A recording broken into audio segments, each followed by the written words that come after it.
How's it going, everyone? And welcome to another episode of No Excuses on YouTube.com with your favorite show hosts, are still. Venerian. And Vaul, I'm here to bring you latest news and commentary on the video games industry for the week, which theoretically a lot of stuff should have happened, but not quite so theoretically. I haven't had any time to watch any of it, so I don't know whether or not anything did happen. Yeah, I certainly haven't seen the sort of buzz that I would normally expect. No. We've only had a couple of the big announcement things happen so far, namely Sony's, and apparently they announced absolutely no games. I haven't watched it yet. I'm going to sit down and watch them all in one hit. What do they talk about? TV sports? Probably. Currently their thing is to burble about VR, typically, isn't it? Yes, it is actually, and oh, good gravy, those are expensive. But at any rate, if you'd like to get involved with the show, you can do so by sending us an email at noexcusesvtw@gmail.com. You can follow us on the Twitter at noexcusesvtw, or you can join us in our Discord server, which you can get to by clicking on the link, which should be posted in the show notes underneath the show archive on YouTube. Yes. right. Oh, So, just for you, strength and strongs, once we cap on them, and I'll use, if I see us capping on the other ones, I'll use the ones I see that pop over cap. Yep. Alright, so we're just going to do Palace of the Dead today, apparently. Yeah, just we're too deep in Eureka Orthos for me to reasonably take us through on the show. I will have to pay way too much attention. Yeah, and a dumb mistake in there at that point is going to cost you the run. Well, it's a case of the normal advantage of taking three people is you have more chances to recover from a mistake, but when you're trying to do a show at the same time, it is you have more chances to make a mistake that is run-ending. Yeah, and more than 2 deaths is we're losing time compared to a solo run because somebody's got to clear the cairn. Yeah, so we found out what that looks like once you get down to floor 98. Yeah, so I have to be on point when we're doing that, and we're at the Harambe wall, which takes an absolutely insane amount of brain work compared to the rest of the dungeon because I have to do a whole lot of extra checks when just going around corners, and that are also potentially lethal. So I can't afford to do that during the show. So we're just going to do Eureka Orthos because you'll just get a whole lot of dead air from me if we start doing Eureka Orthos that deep. Yeah, so let's just do something mindless. Yeah, so we're trying to get Vaul 2 more Time Worn artifacts. I think it's 2 or 3. I'll have to check. They have gone to my retainer. Oh no, I need 3 more. 3 more. Okay. Yeah, so unlikely that it's going to happen today. Unless you get I'll really be pleased lucky. if I get 1. So we will just attempt to beeline it for the exit as much as we can to clear as many floor sets as possible, and hopefully have 3 resolutions for the last boss. Yeah. that's all we really need. I think I only need 1 more pot shard. Could you do this, Aristeel? And then I can get the really ugly face mounts, and then never use it. Yeah, then you can get sustaining potions. I'm a frog. You are a frog. Freaking donut rooms. Oh. Yeah, no. There's a strength. Is there anything in there? Alright, so yeah, as for weekcasts, let us dive in. I haven't done a whole lot in terms of gaming this week because it's just been, the whole get back from holiday and everything is now backed up. Also, Drunk Cowboys, and we're coming into our annual regional show, which happens this coming weekend. Oh boy, it's that time again. Yeah. It's always that time, it seems like. It is never not cowboy time. It isn't always cowboy time. The annual show, at least, is fairly tame. It's more based around the families and things like that. There's a bit of booze, but it's not the point. There's a bit of booze at the venue. After the show times are over, though, they gotta go spend their free time somewhere. Yeah, they'll usually migrate to one of the pubs en masse. And then somebody needs to drive them home. And guess who that somebody probably is? Yeah, me. But I have to admire our local council. They've just built a brand new, really expensive footpath from the centre of town out to the racecourse where the worst of the drunk cowboyage happens, in an attempt to stop them, getting drunk and walking down the middle of the road at stupid o'clock at night. So it's going to be, come the morning, littered with unconscious bodies? No, they'll still be walking down the middle of the road. I doubt they'll even notice the path is there. I see. We call that. Well, councils do love to build footpaths. It's one of the things that they do. Unless a footpath will be helpful, in which case they'll never build. Yeah, it's because they're comparatively cheap to other projects.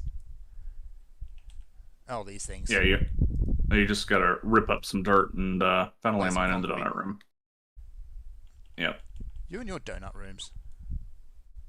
Everything's dying too quick, by the way. I haven't even summoned anything beyond Carby. That's fine. Carby is all. Carby is all we need. So yeah, there's a reason Mecha and Red Mage are the two ideal classes for this place. Instant casts are king. I should have instant cast, but I got to press a button to instant cast, and by the time I do that, everything's dead. And you got a delay on your Who's a Majigger. Yes. But anyway, so yeah, I admire their optimism, but I don't think anyone at council's actually seen the zombie shuffle at the end of the annual big rodeo. And zombie shuffle is the most accurate image I can give to you, especially when someone in a car goes through and everyone just starts banging on their windows as they go through. Yeah, zombies are actually smarter than a lot of the drunk cowboys at that time of night. Well, I mean, you spend your life riding around getting your nuts kicked by horses and cows and stuff. Yeah. I mean, that's got to mess with your head a little bit, especially in the immediate aftermath of an event. And a lot of them were none too bright to begin with. Yeah, it's a lot of really young, particularly men, but there's women in there as well. So it's not exclusive. Who, whoops, mimic. There are potential ponies involved. Of course there are women. Yes. Yeah, horse girls do grow up, and some of them remain horse girls. Ooh, a rage. Yeah, some of them never grow out of it.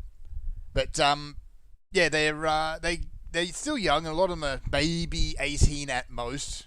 There's a lot of underage drinking things that happens to this thing, so don't. Yeah, but they've been stuck out on the station with no human contact for months on end, and all of a sudden they're thrown into a place with, people and excessive amounts of social lubricants. So it's like when a Navy ship calls into port. Not too dissimilar, I expect. So anyway, that's my whinging about that for this week. As for content, I'll start with anime actually, because I did sit down and watch Mugen Train, finally. Up to that point in the Demon Slayer run. What was that? Landmine. Oh, okay. I got Mimic and Patrol. Oh. So yeah. Why would you do that?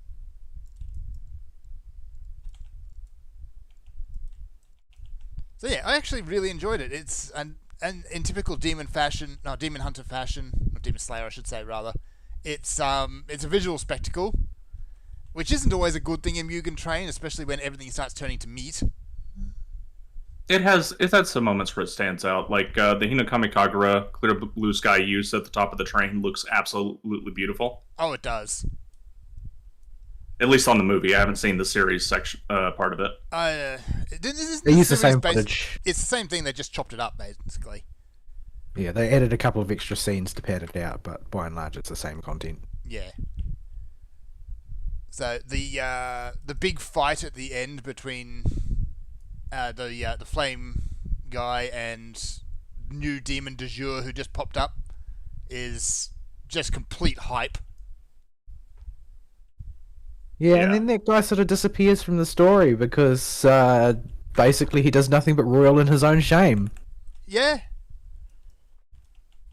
Like, the thing is, I feel like it's actually a misstep as far as storytelling is concerned, that they make him such a big deal in Mugen Train, and then basically he spends the entire rest of his screen time in the series to follow getting dunked on by the others and being made to look like not a big deal at all. And it just sort of cheapens the whole experience of the big fight at the end. It does a little bit. Once you know about that. Yeah.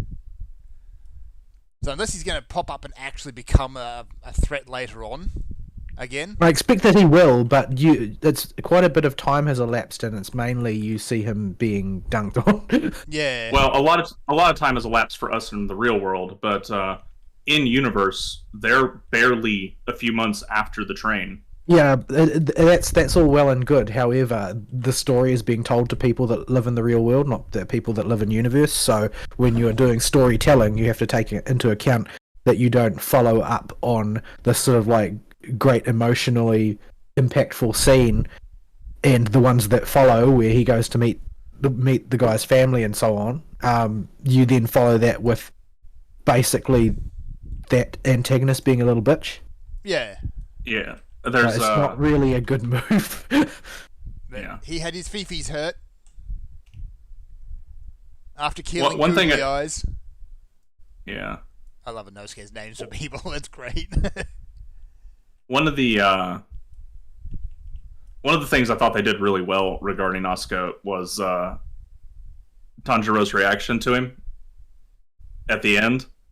It seemed like a genuine rage breakdown. Yeah. That somebody could realistically have to seeing somebody who they at least liked or admired just get bodied. Yeah, get murderized. Yeah, I think it's a little bit underutilized though in some respects as well, because I think that it would be interesting to see, particularly with characters who are very big on demon supremacy, like that one, to really twist the knife over the fact that they're not willing to fight during the day. Yeah. And this is a major flaw in their so-called superiority. Like, I think that it would be interesting to see the knife be twisted on both sides, because there's a lot of resentment on the part of humans towards the demons. I don't see any reason why they would spare the demons' feelings. Yes, considering Like, the demons, just- eat people. Yeah, just humiliate them.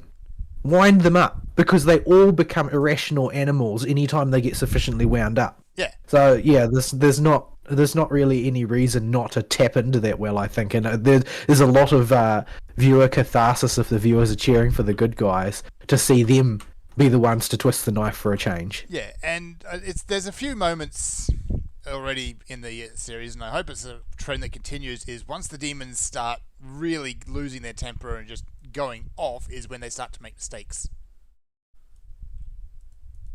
So it's kind of a cool way of doing things. I can't do anything. Get him, Kabi. No. I can do that. Oh no. Pop. So Mugen Train, really, really good.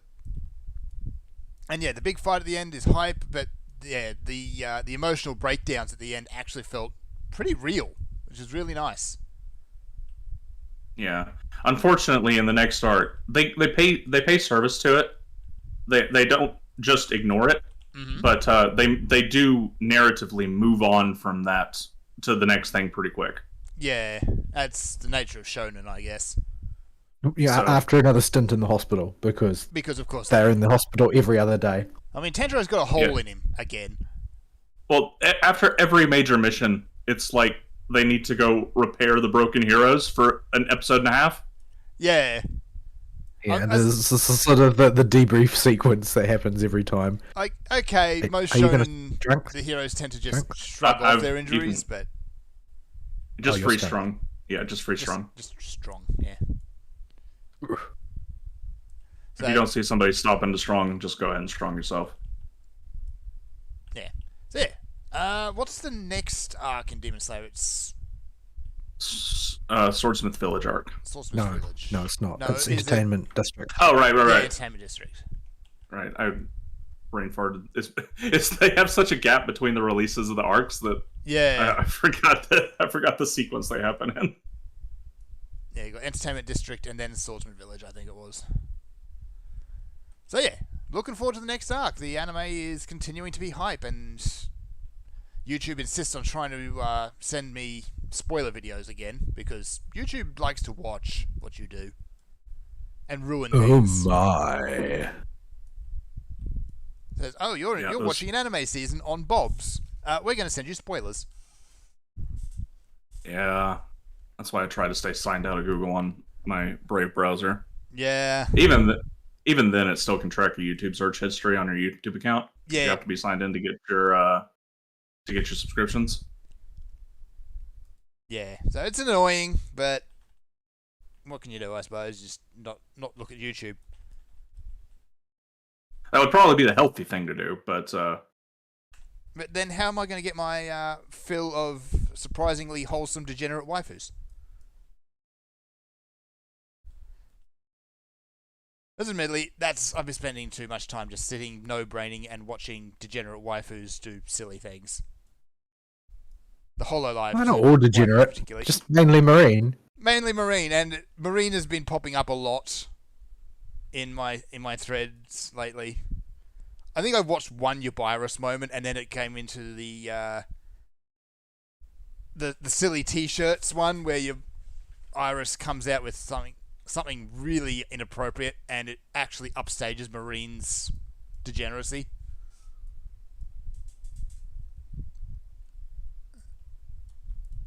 So anyway, good fun, but you can't really talk about HoloLive too much. It's like you watch it because it's the popcorn. It's very empty of any substance. Yes. Yeah. Although on the VTuber front, have you been following the Neurosama updates? No, apparently she's got a new update though. Yeah. What's her name? Annie finished all the work on her new model, and the new updates to her AI program have gone through, and the new updates are hilarious because they've Beetle broker. Again. He removed the delay between her response time, so she responds faster, but she also gets stuck in loops way more often. And her favorite thing to get stuck in a loop saying is, "Somebody tell Beetle there's something wrong with my AI." Well, I mean, as far as loops go, that's an appropriate one. And she just says it over and over and over again. Come bop her on the head and reset her. Yeah, he's trying to fix it because it's driving him nuts. Yeah, I can imagine. Man, that little robot is getting him a ton of money, though. Oh, yeah. She's getting very popular. Yeah, but I guess my concern there would be that popularity wasn't exactly what Vedal bargained for. Like, because he's going to be the one ultimately that gets thrust into the limelight.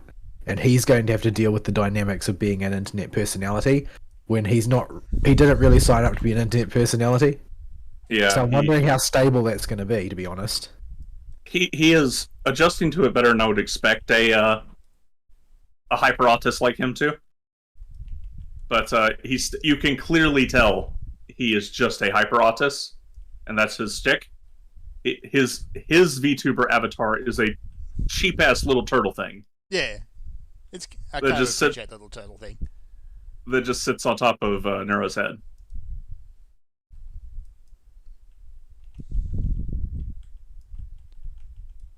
I got to press a button. Sockums. Well, we are on a gloom floor. Yeah, it's true.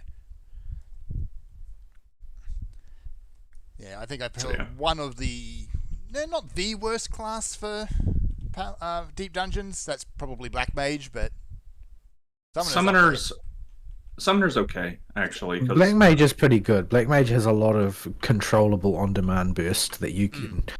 provided you can squeeze out the first couple of spells, everything else will follow quite smoothly. At higher levels anyway, at lower levels are still kind of a mess. Yeah. When you're soloing, they're quite bad because they have trouble doing enough damage while also kiting at the same time, and auto attacks will skill you. But Scathe. Yeah, scathing enough to kill the mob before it does a mechanic. Oh, there's a chest right there. Oh, nice. Oh, hang on, I'm gonna grab this free chest because we do need to get 3 resolutions before floor 100. Okay, don't get. All right. As far as gaming this week, I've done a little bit of Final Fantasy. I've played maybe half the storyline. Oh, for the new patch. So spoiler tags are still on. Spoiler tags are still on because I think everyone's just gearing up to go onto the moon. Went through the first dungeon, which was nice, very pretty. Did you find the the WTF monster in the first boss. He's so derpy. I love him. He's a happy boy. He is a very, very happy boy. I was honestly more impressed with the little polar bears. The polar bears are just cute. Yeah. Everybody's all about the polar bears. They're so cute. But yeah, I mean, they're sort of just a bit of scenery, really. Yeah. You gonna crack steel, Ari? Free use of strength and steel. Just if we're full and you see one, just pop it. Alright. If nobody else is stopping to pop it, you pop it. Don't spend too much time thinking about it. Alright, as long as you got one up, you're okay. Alright, so yeah, that was fun, that dungeon. I kind of like Thancred's kind of just there. He has a couple of story moments, but by and large it's like, oh, dungeon's done, bye. Well, they needed a tank to go with you. Varshan can be a tank though. He could, but I guess they want to leave flexibility, so it's not like necessarily you're bolted to one particular combination. Plus, they wanted him there for character development purposes. Yeah, he gets a few wise moments, and he is something that I find incredibly dumb. Fern, go grab that rage in the chest behind us once I turn into a manticore, and then run to the exit as fast as you can. Where was that? In the starting room. You see it? You see it? This one? Yep, okay. Yep. Grab it. Alright, got it. You should still Run like the wind, Fern! Yeah, the reason I find it was dumb is because if you just follow this one, you'll be okay. Do not follow the Warrior of Light. The Warrior of Light is dumb. Well, the Warrior of Light is also the sort of person who is shaped by the person that plays them. Like, Ari and I have talked about our sort of internal conceptions of our Warrior of Light in the past, and they're radically different. Yes. Mine's different again, no doubt. Because my Warrior of Light will just screw with her just for the point of screwing with her.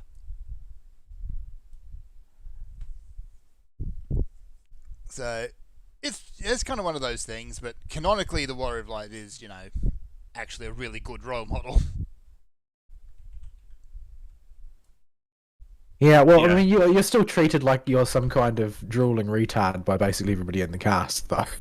I mean, like anything that requires intellect, it's just sort of assumed that your Warrior of Light is dumb, even if your Warrior of Light is like a scholar or something.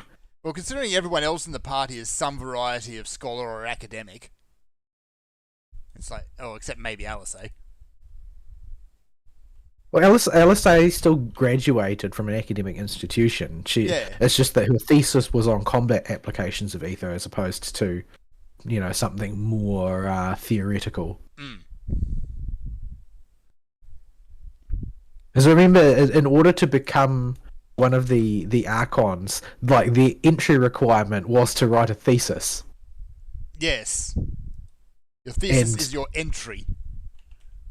And the twins are Louisoir's grandkids. So, was I targeting that one? I didn't realise I was targeting that one. Yeah.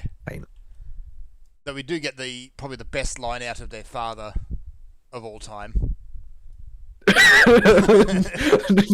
that line is rather alarming. And it just comes out of nowhere. I remember laughing at it, but I forget the line. What was it? I'll have you know my posterior is immaculate. Oh, yes. Or something like that.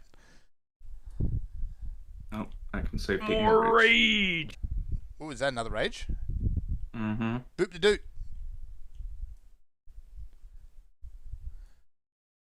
So yeah, it's been fun. Interested to see where they go, but as you've pointed out, it's apparently anticlimactic, so that's not worth looking for. I don't know if anticlimactic is the word I would use, but it is.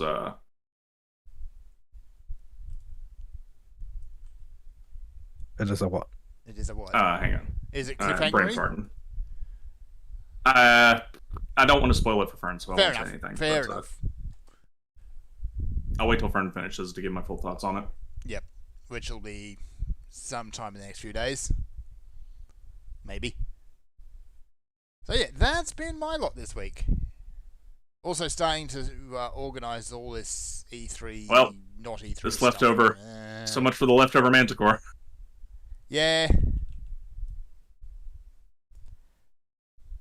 I'll tell you what, I am going to miss it one aspect about E3, and that is how easy it made gathering up all this mid-year announcement stuff. I'm rage. Man, we're a very angry floor today. We are extremely angry. Off you go.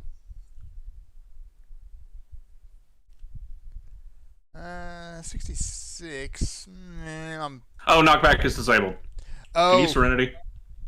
Somebody. I don't care which one of you. Alright, got it. There we go.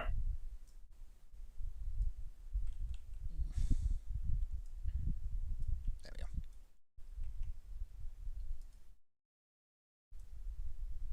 go. Oh dear, oh dear.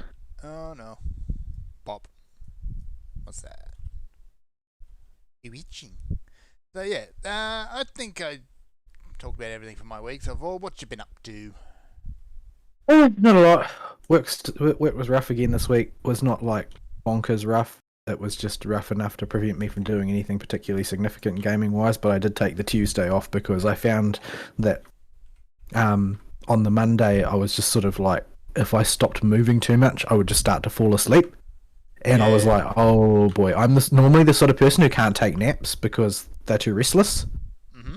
But I was just sort of falling asleep from not moving enough, meaning that I felt my fatigue had gotten to unmanageable levels and I needed a day off to recover. So, yeah, I took the day off. Oh, we got our Serenity back. Fantastic. Oh, Dippy. Yeah. There he goes. Oops. Yeah, so I was able to play a bit of Final Fantasy. I did the story this week. I did the main story quest, and I did last night. I did the next bit of the Tatara's Grand Endeavor thing, which was kind of abrupt. It felt a little bit like a flashback episode in terms of pacing. I haven't done the current patch one, but I did the last one, and I like that one a lot. That one was really funny. It's nice. It's not funny. There's not really any funny parts in it at all. But it is sweet, and it does follow up on a previous storyline. Manticore time. But I am fairly sure, based on the content, that Tears of Wurlet will be a mandatory requirement. Oh, for the next So, story bit? Yeah, for the next Tatara's Grand Endeavor. Ah. So, like, the current one. So I don't think, if Fern hasn't finished Tears of Wurlet, I don't think Fern's going to be able to do that quest. Yeah. Oh, I think the petting zoo is a requirement for you've got to one finish last the entire aspect thing. Yeah, the whole petting zoo quest. Yeah, what I'm saying is that this time it's Tears of Wurlet's a requirement. Yeah. Also, y'all can grab that rage now. That was in one of these chests. I didn't see a rage. I was not paying There's the attention to trap. the content of the chests. Then it says that then. There's the rage. Oh. Now one's a strength. I'll get the strength. We angry today. We are very angry. We've been able to chain rages with this floor set. We're already 8 floors in. Yeah.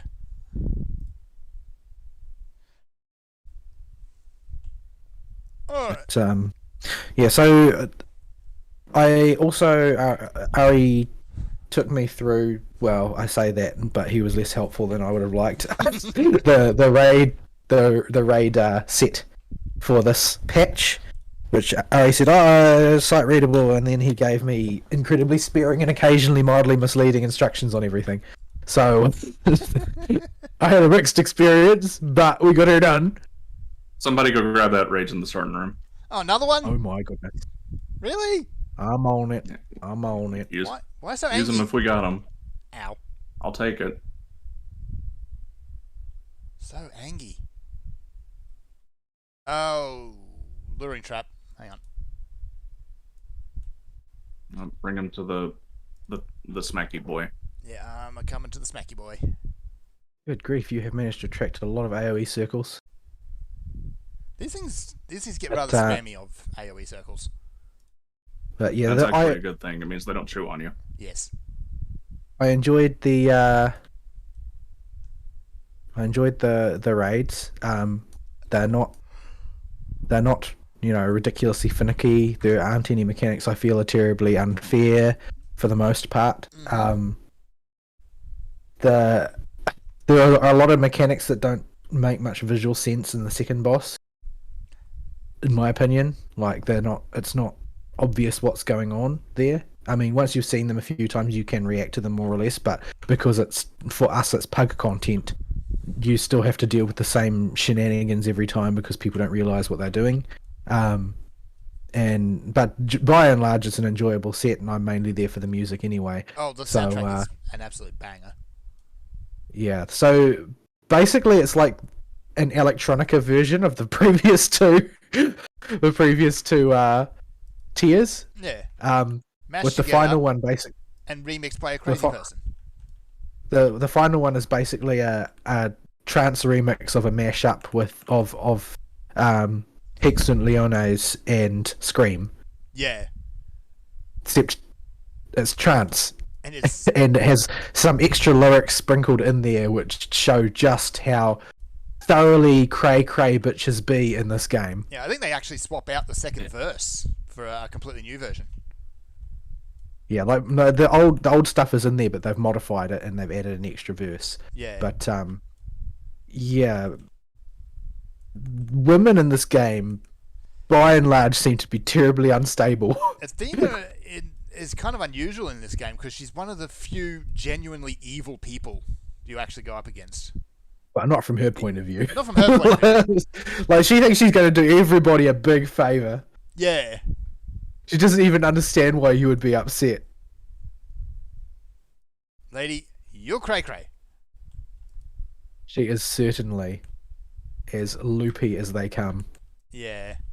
Like, most of the villains at least have some a degree of empathy with, or they're coming from a place of well intent.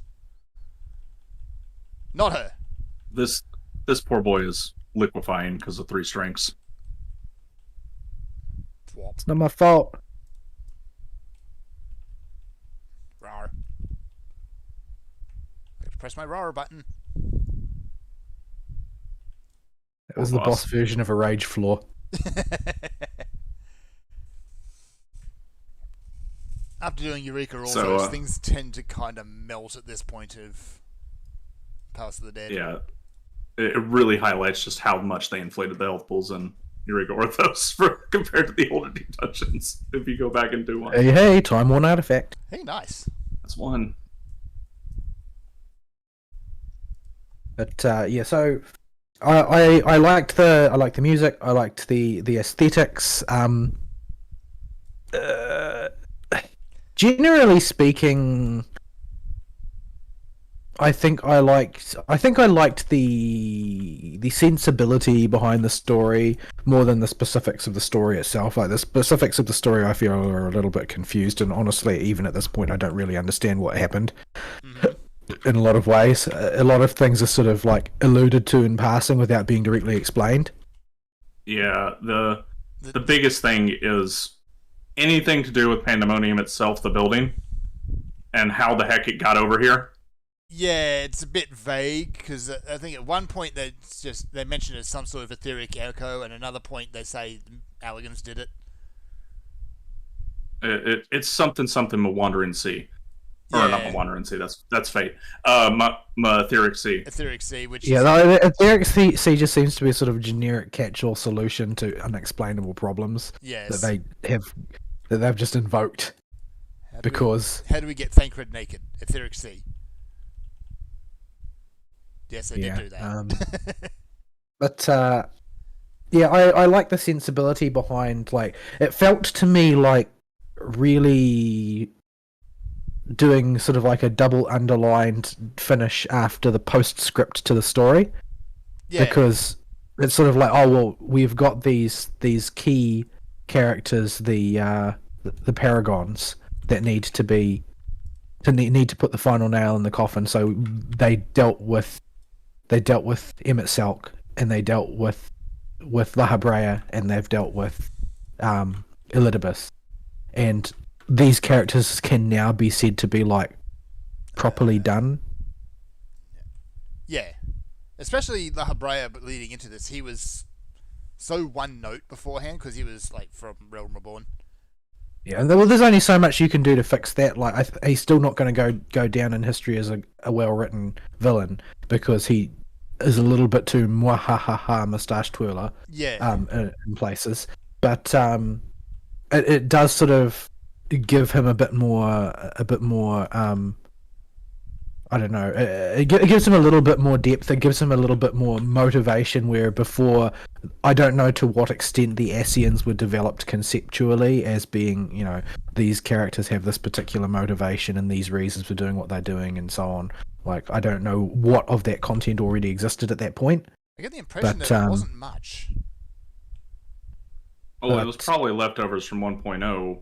A lot of it was, yeah.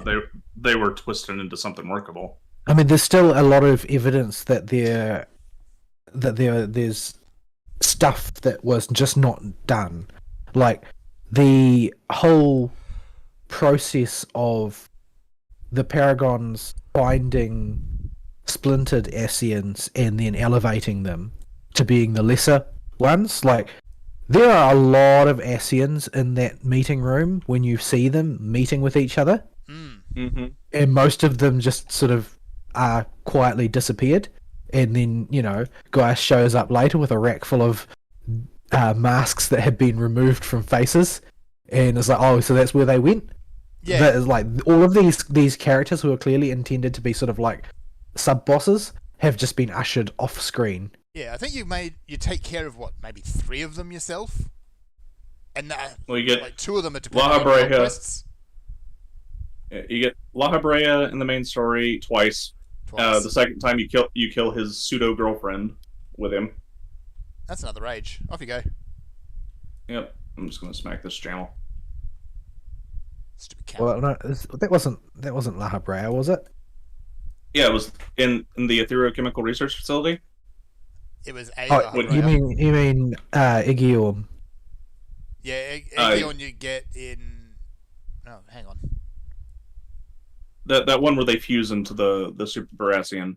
Which was definitely a concept that had been intended to have something done with it, and nothing was. Yeah.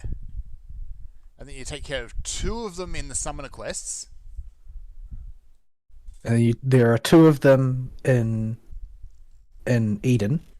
Yeah, there's 2 in Eden. Do they count? Oh, Well, Gaia's still around. Gaia's still around. Yeah, I suppose they count because, nonsense with the first and how the Asians work on that. They're elevated Asians, but they're not Eorzean elevated Asians. They're the first ones.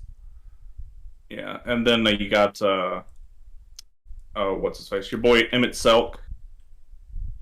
Yep. Everyone's favorite. Everyone's favorite.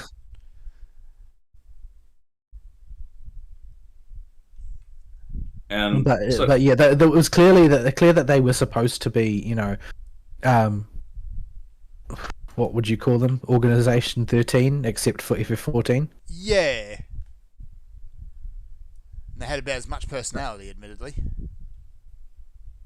Well, I mean that runs into that story ran into the same problem though, right? Where they created too many characters and then they had to sort of like shuffle them off without giving them proper character development because nobody has time for that. Yeah, they focus. It's the same thing that happens in Thousand Year Blood War and Bleach, where let's churn out a whole mountain of characters, one for each letter of the alphabet, and then murder them all because we can't possibly develop them in the time allotted. Yes. Yeah, it's the same problem as the Leviathan arc in Worm, where he literally had to roll dice to kill characters because he made too many characters. Yeah. But I feel like this story has closed them all off nicely, in a way that has sort of like a satisfying feel to it, because the alternative is having shown, spoilers, Emmett and Hythlodaeus come back. It's sort of, you need to add some finality to it, some sort of emotional finality, so that people don't act like they can just, oh well, the story of these characters isn't really over. It's still going to be a plot thread that's dangling forever. Well, the only plot thread that's really dangling is the fact that, oh well, there are probably other fragmented Asians floating around out there, and they're probably, of the same sort of level of stability as as Fandaniel. Oh, I hope they'd be a little bit more stable than Fandaniel.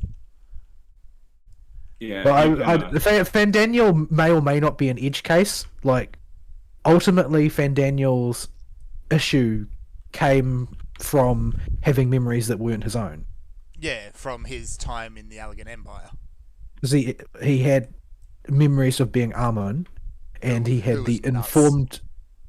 And he had the informed... Well, Amon was sort of like the Joseph Mengele of the Allegan Empire. Grab that chest, Fern, or somebody. Like, it would have been better if Amon was mad. Amon was not mad. Amon was terribly, terribly sane. He was terribly sane. Apparently, I get the impression he was terribly sane up until the point where his memories as Fandaniel awoke, and then he went nuts. No, his memories as Hermes. Oh, as Hermes, sorry. Yes. Because Fandaniel was born later. Yeah. Or rather, no, Fandaniel is his seat. Yeah.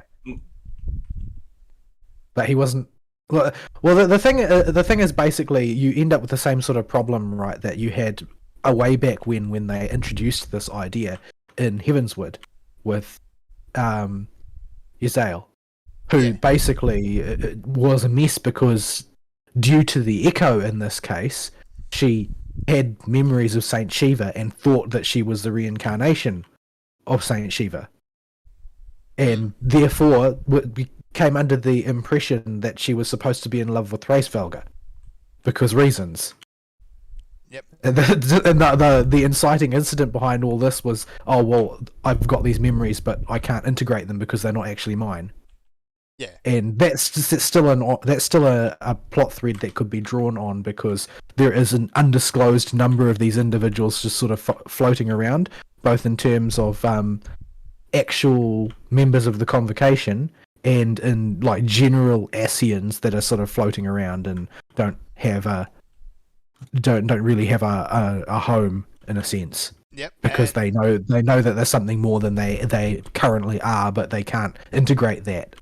One other thing that the end of the Pandemonium questline shows is anyone can have those memories.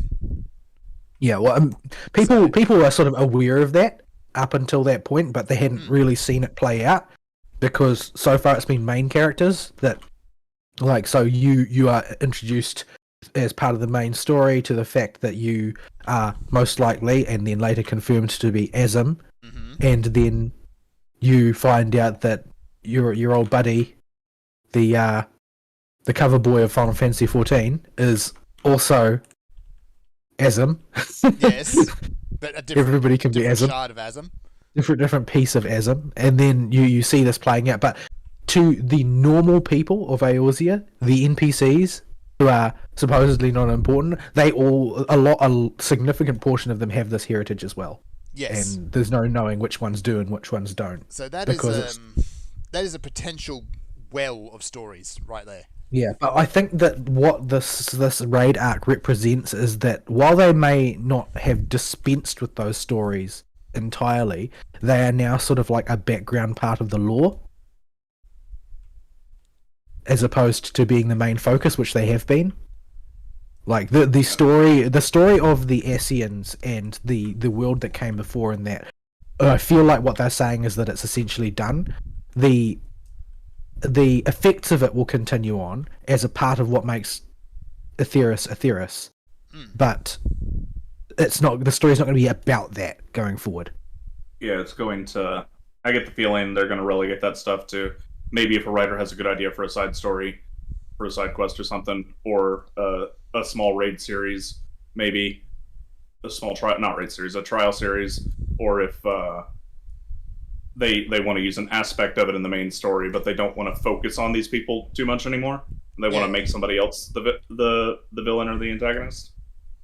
Yeah, like there are still things you could use it for, but I don't think you want to focus on that concept anymore because we've had years of it now. Yeah, so it's time Rage right next to the portal. That's good. We'll save it for when we leave since the portal's open. Yeah. Got a Harambe chewing on So me. yeah, I wouldn't be surprised if the next expansion starts really digging into the mess of the Alligans. I think that people are a bit a bit spent on elegance as well, to be honest, because they never go away. Yeah, That was there. I think really people really want at this point. People really want an excuse to go to Mirror. yeah, but the two main reasons that you'd want to go there, we've already kind of overspent already, which is elegance and Somebody dragons. go grab that rage. Somebody go grab the rage. The more importantly though, nobody really knows what's over there. So it could be something completely new over there now. The reality is that both of the elegans and the dragons were immigrants to Mirror. They don't live. They're not from there, which means Mirror City is still full of stuff. There's still stuff to do there, because a lot of the races that are in Eorzea originally came from there and were sort of refugees from the fighting. So there are still entire civilizations over there, and there's plenty of wellspring to draw on as far as that's concerned. I think that the fact of the story and the way it came to a conclusion for the Raid series is more important than the specifics of the content. There's another Rage here, by the way. All right, I'm popping it. Okay, run to the portal. So yeah, there's a good amount of story that they can still explore, and that's even without making up something entirely new, which they could potentially do. Well, they ought to. It's not that they could potentially do it; they ought to. They should. They need to take a left turn now. You don't end an arc and then continue to drag it out, because that generates really high level of fatigue really quickly. Yeah, Blizzard. You don't want that. That's been Blizzard's problem, right? Like the entire BFA expansion that everybody hated is that in a nutshell. Exactly that. Yes. It is taking storylines that should be over with and stretching them far past the breaking point. Yes. It's not a good way to write a story. And basically, and the Shadowlands one is basically when you try and add a new spin, and try and be creative without letting go of those old commitments, without being able to move on. So, from what I vaguely remember hearing, that Yoshi P said that most of what we are doing with the story on the 13th is going to be self-contained, and the bulk of that plot arc is going to close off at the end of Endwalker. Like, there will be threads that can be carried forward, but that's not the point. While stuff may carry forward, it's not going to be, oh, well, the next expansion is going to be about the 13th. It's not going to be built that way. Yeah. Which is fine. A lot of the stuff about the 13th seems to be based on Final Fantasy IV, and they've kind of sucked that well dry at this point. Right. So this sort of collides with another thing that I thought. Like, I did the dungeon. You did the dungeon, Fern, right? You completed it. Yep. So I found it rather disappointing, and it's not because it's ugly or because the mechanics are dumb or anything like that. It's because it's pointless. Yeah. It has zero impact on the story whatsoever. It's literally a trip to the national park, and you go for a walk in the national park. And you go for a walk in the national park for the objective of going for a walk in the national park. You don't go for a walk in the national park because there's something there you need to do. It's a recreational activity. Yeah, by and large, they could have just as easily had the friendly neighborhood mullet say, "Oh, we'll just go and get it. Go get the ether for you," and skip that entire thing. Yeah. Or they could have filled the tanks to power the airship before deciding to change their mind about the power source. Yes. Hang on, we gotta come out and go back in because I clicked on the wrong portal because I'm dumb. Like the entire escapade is pointless, and the only thing I can think of is that there must be like a mess of FF4 callbacks in that dungeon that I don't know. Largely, I think it's just the squid at the end. At this point. Yeah. Well, so it's like basically, oh well, we need to get the squid in somewhere. Let's give him a dungeon, because if you look at the previous two have been great. Like, I loved Felcourt of Troya. I loved the Manalis one. Like, those were really great dungeons. Have really great aesthetics that are different to anything else that is in the game. And the final bosses were significantly more intricate than average, and had character to them. They were like, they had a story meaning, and they were there for a reason, and you needed to stop them for a reason too. Yeah. Like they were meaningful dungeons in a way that I think that this new one, the Aetherfont one, is just not. Like, I felt like I was back in Neverreap, which is not a feeling that you want somebody to have if they were playing during Heavensward. Yeah. It is the closest we've come into the game of the story just straight up saying we need to meet a dungeon quota for the patch. Yeah, that's really, really what it feels like. That was not really the feeling I got from any of the dungeons in Shadowbringers. Yeah, it's not that it's bad. It's just doesn't really serve a purpose. Yeah, it feels it feels like narratively very unnecessary. Like you kind of need a dungeon in there to break up the FedExing. Yes, but it's not narratively necessary because basically it's you walk through the national park to get to the petrol station. Yeah.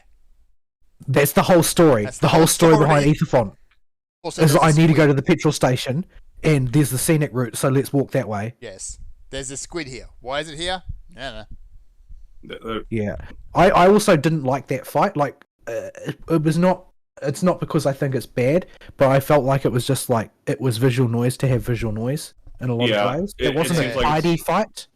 It's very easy to misread what he's doing, and you can overthink it very, very hard, very easy rather.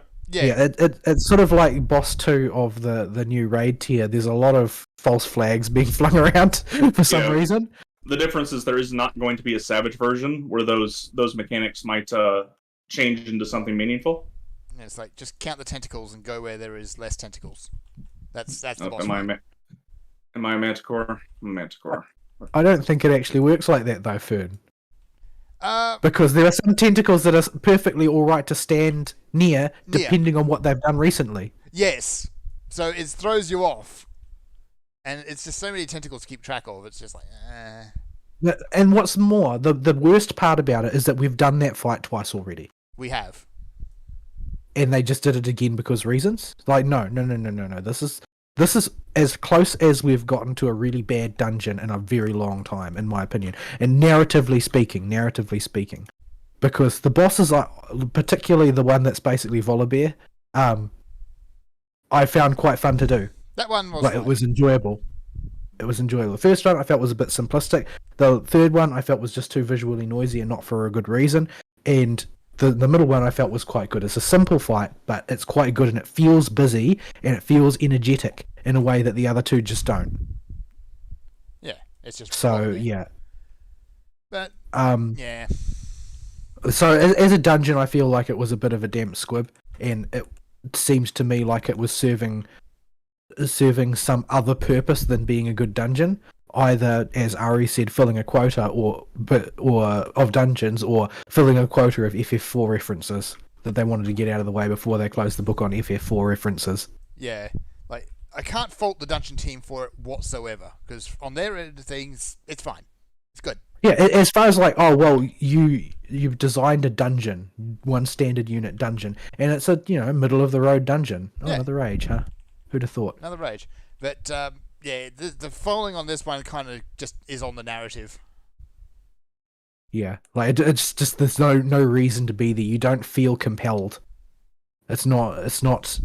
You don't feel like you're part of something important when you're doing it. You just feel like you're heading to the petrol station. You're just doing the thing. And I understand it's just essentially it's a framing device to give you a chance to stand around and talk to Zero or whatever. But no, I didn't think it was as good as it could have been. Maybe my expectations were set a bit high because I thought that Lapis Manalis was a really great dungeon in terms of atmosphere, and so was Fell Court of Troya. Like those dungeons themselves were storytelling. Like the storytelling just riven throughout the entire thing. Yes.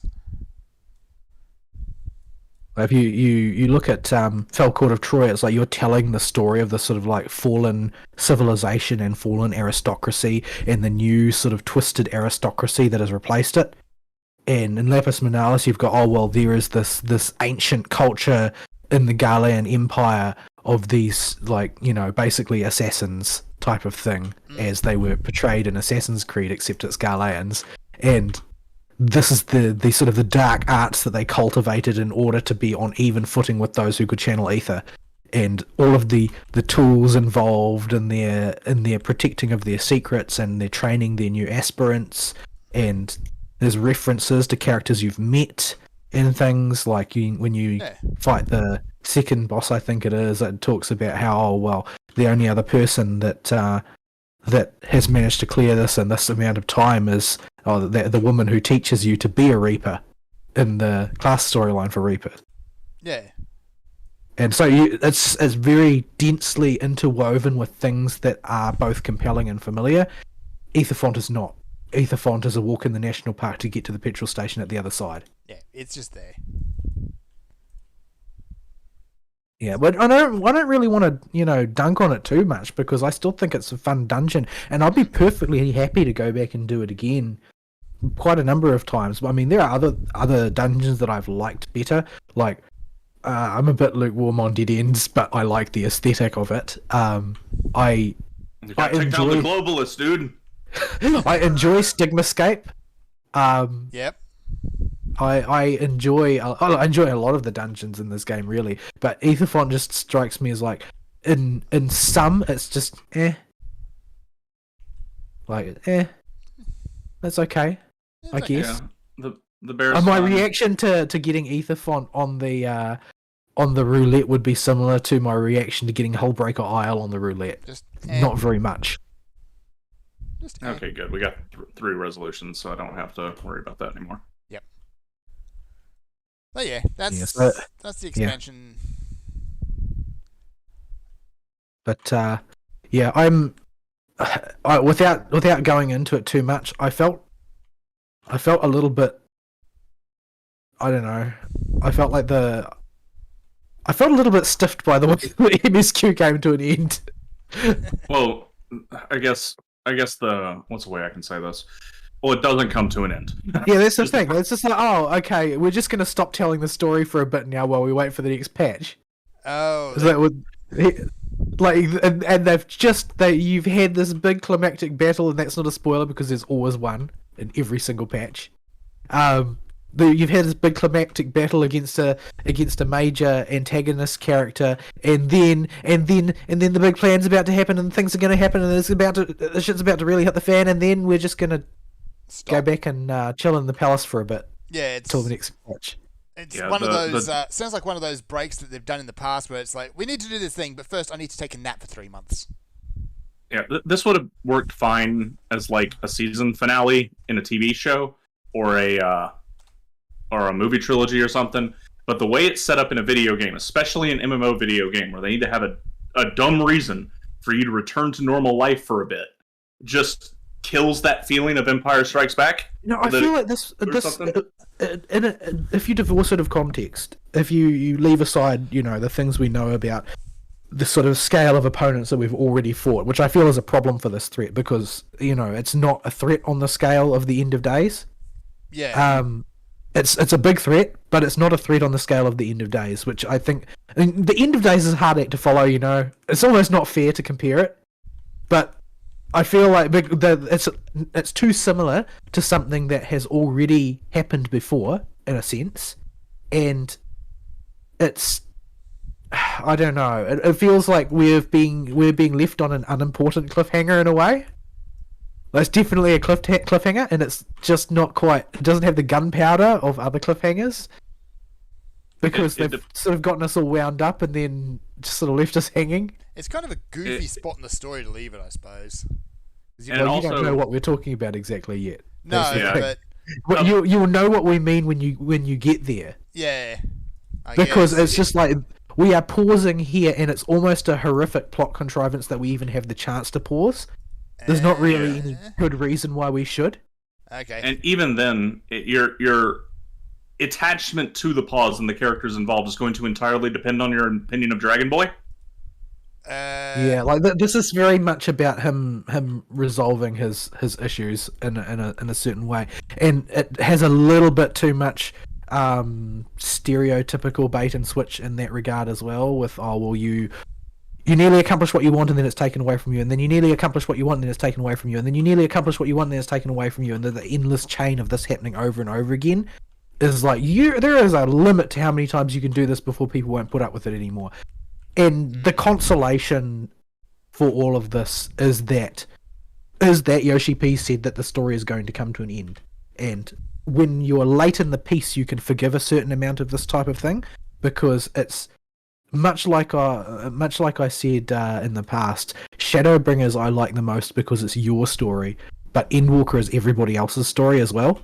Yeah. And so you're sharing it with everybody. In the case of post Endwalker, it's all of the other people's stories are now being either tied up or showing how they have moved on. So if you look at Tataru's Grand Endeavor, that's mostly about these people that you met and spent time with. Oh my goodness, really? These people that you met and spent time with in previous expansions, this is how they've moved on with their lives. This is how they're coping with the changes that have happened, and so on. Like that's what those are for. I got me a mimic because I'm just that cool. I'll let y'all play with the mimic. We got plenty of purities. Gives me a chance to press the buttons. Did that go off? That bar got awfully close. But and in case of the MSQ, it's like, oh well, we were sort of introduced to the concept of the 13th and how it's sort of like the grim dark version of Oh, we got another one. Oh, another one? Another one. Another one. In the far room, past the room adjacent to the exit. Fern's next to it. Alright, just give Fern a Peloton on your way past. Yep. Alright. But yeah, I think that it's okay because they're closing plot threads. But if this was an ongoing plot thread, I'd have a lot of hostility towards it because I feel like it's it's almost worse because it's not like the end of an expansion or something, in the sense that this isn't the cliffhanger for the next expansion. It would be a bad one if it was because of what's gone before. But leaving that context aside, it would make more sense as a cliffhanger for the next expansion. If there's this indeterminate period of time that is going to pass before we'll be able to properly deal with the threat or whatever, you could make sense of that. It's almost worse that we know that in a few months we're going to get the resolution to the story, so the story only stopped because a few months needed to pass. There's a rage here. Another one. We'll take it to the next floor. I got plenty of time. It's literally next to the exit portal. I should have time to bop a couple more enemies with this one. Alright, passage activated. That's 2 resolutions on this floor. Okay, cool. We didn't need them though, so... No. Onward to the exit room. So yeah, I think that they've gotten a bit slippery with their handling of the story in a variety of ways. So I have been towed, so I can't open that chest now. Oh. Okay. Oh, okay. I was gonna say you lost. I thought you said you lost Peloton or something. Okay, hang on. Where's the rage button? That was the fastest rage ever. Yeah, so I feel like I'm being overly critical of it in some ways, but I feel like somebody has to be because people are still gushing relentlessly about it, and I think there are things that need to be critiqued about the story of Final Fantasy XIV, because as much as I love it, there are still missteps. Oh, yeah. They are in danger of falling into complacency and going to suffer for it if we just heap praise on them nonstop. And I've been particularly critical of most of the post-patch content for Endwalker. This is a very risky position for them because they really do have to break away from the past and put their best foot forward to a future story. The more that they cling to the past, the more likely they are to make BFA as the next expansion. Yeah, we really don't want that. This is the time when you need to flex your right muscles and show that the previous story we got was a product of your skill as a writing team. And not accidentally capturing lightning in a bottle. Yeah, not just striking gold and running with it. Yeah, and I do have faith in their writing team. It's just that, some of the stuff I feel is not as well integrated with the central plot and motivations of the characters and the players as much as it could be. But and we have seen anyway. what happens when you go down the wrong road at this point. Yeah, and everybody's afraid of getting Shadowlands. Like, nobody wants that. Nobody wants Shadowlands or a BFA or anything like that. Hell, even trip Warlords. to the etheric. You get to sail the etheric sea and find all the dead people in a landmass somewhere, waiting to be reincarnated. We already went down there for a bit, so like not once but twice. There's a And we met some people there. around there. Like they've already done that dance, and in a rather more deft way. Which one is the boss? The one that we blow up, and which one is the one that we knock around? The first two you blow up, the third one you knock around. Okay. I forget what their colors are. I think they're swapped from the higher floor one. It should not matter. He should not get to the third one. No, I don't think he will.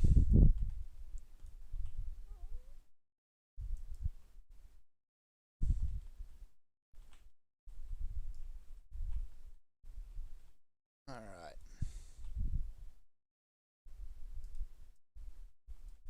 No, that's the one we kill.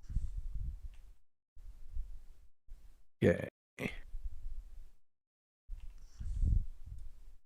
But yeah, I've been critical of a bunch of the patch content. I've strayed away from criticizing the story too much because with Final Fantasy stories, in this game particularly, you have to see them to their conclusion before you can give a real good judgment. So outside of stuff like why the heck is this dungeon here, or self-contained stories, I've been trying to wait until whatever story they're trying to tell wraps up.